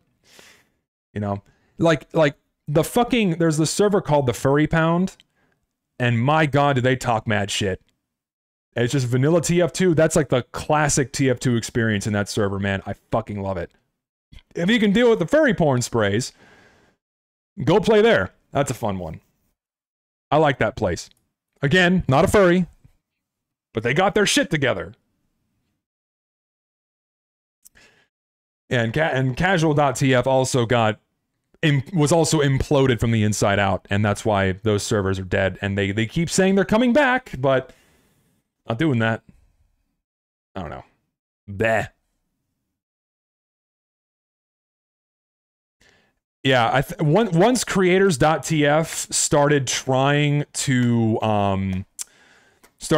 do full game updates, it started killing it, because people don't want to sit there. People don't want to have to download an external client and an asset pack just to play on your servers, man. That's mistake number one. If people have to sit around for 30 minutes and download all your shit just to play on your servers, that sucks. No one enjoys that. And then when you start adding in too much shit into your servers that detracts from the game experience, that's strike two. And then strike three, you had a bunch of temperamental man-children working on the inside that just ate it from the inside out. So that's why creators fucking died. And that's why no one was interested anymore. And I'm surprised it took them that long to shut down the servers, man. That sucks. Yeah, that's the problem. They started adding too much custom content, and it created more problems, and it's not what people want. Most people who play this game, we just want the game, dude. We just want the game. We want the fucking vanilla experience. We just want the fucking game. We don't want all this. We don't want custom shit. We don't want add-ons. We just want the normal fucking game. Please. Please. Please. God.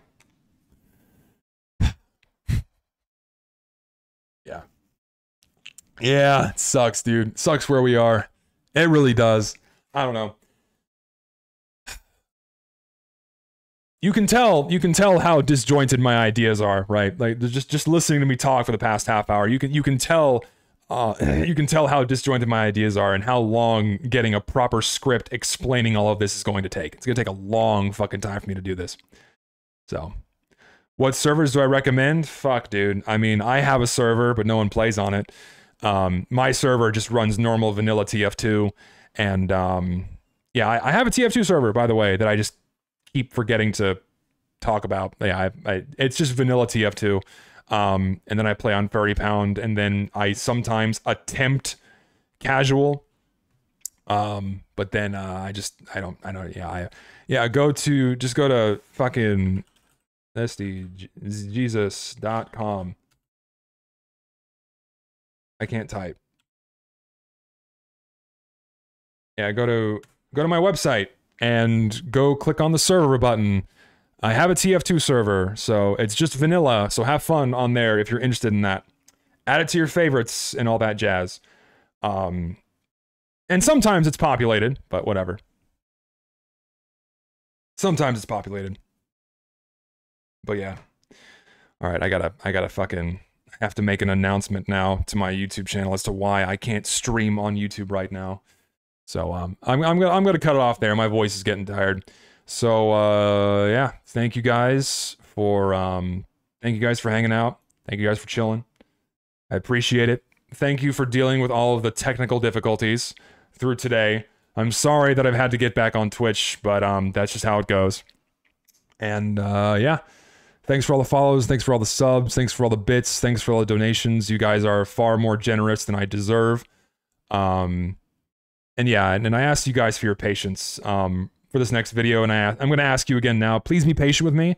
This next video is going to take me some time, but when it's done, I think it's going to be something that people need to hear, I think. So, look forward to that. And yeah. I'll see y'all later.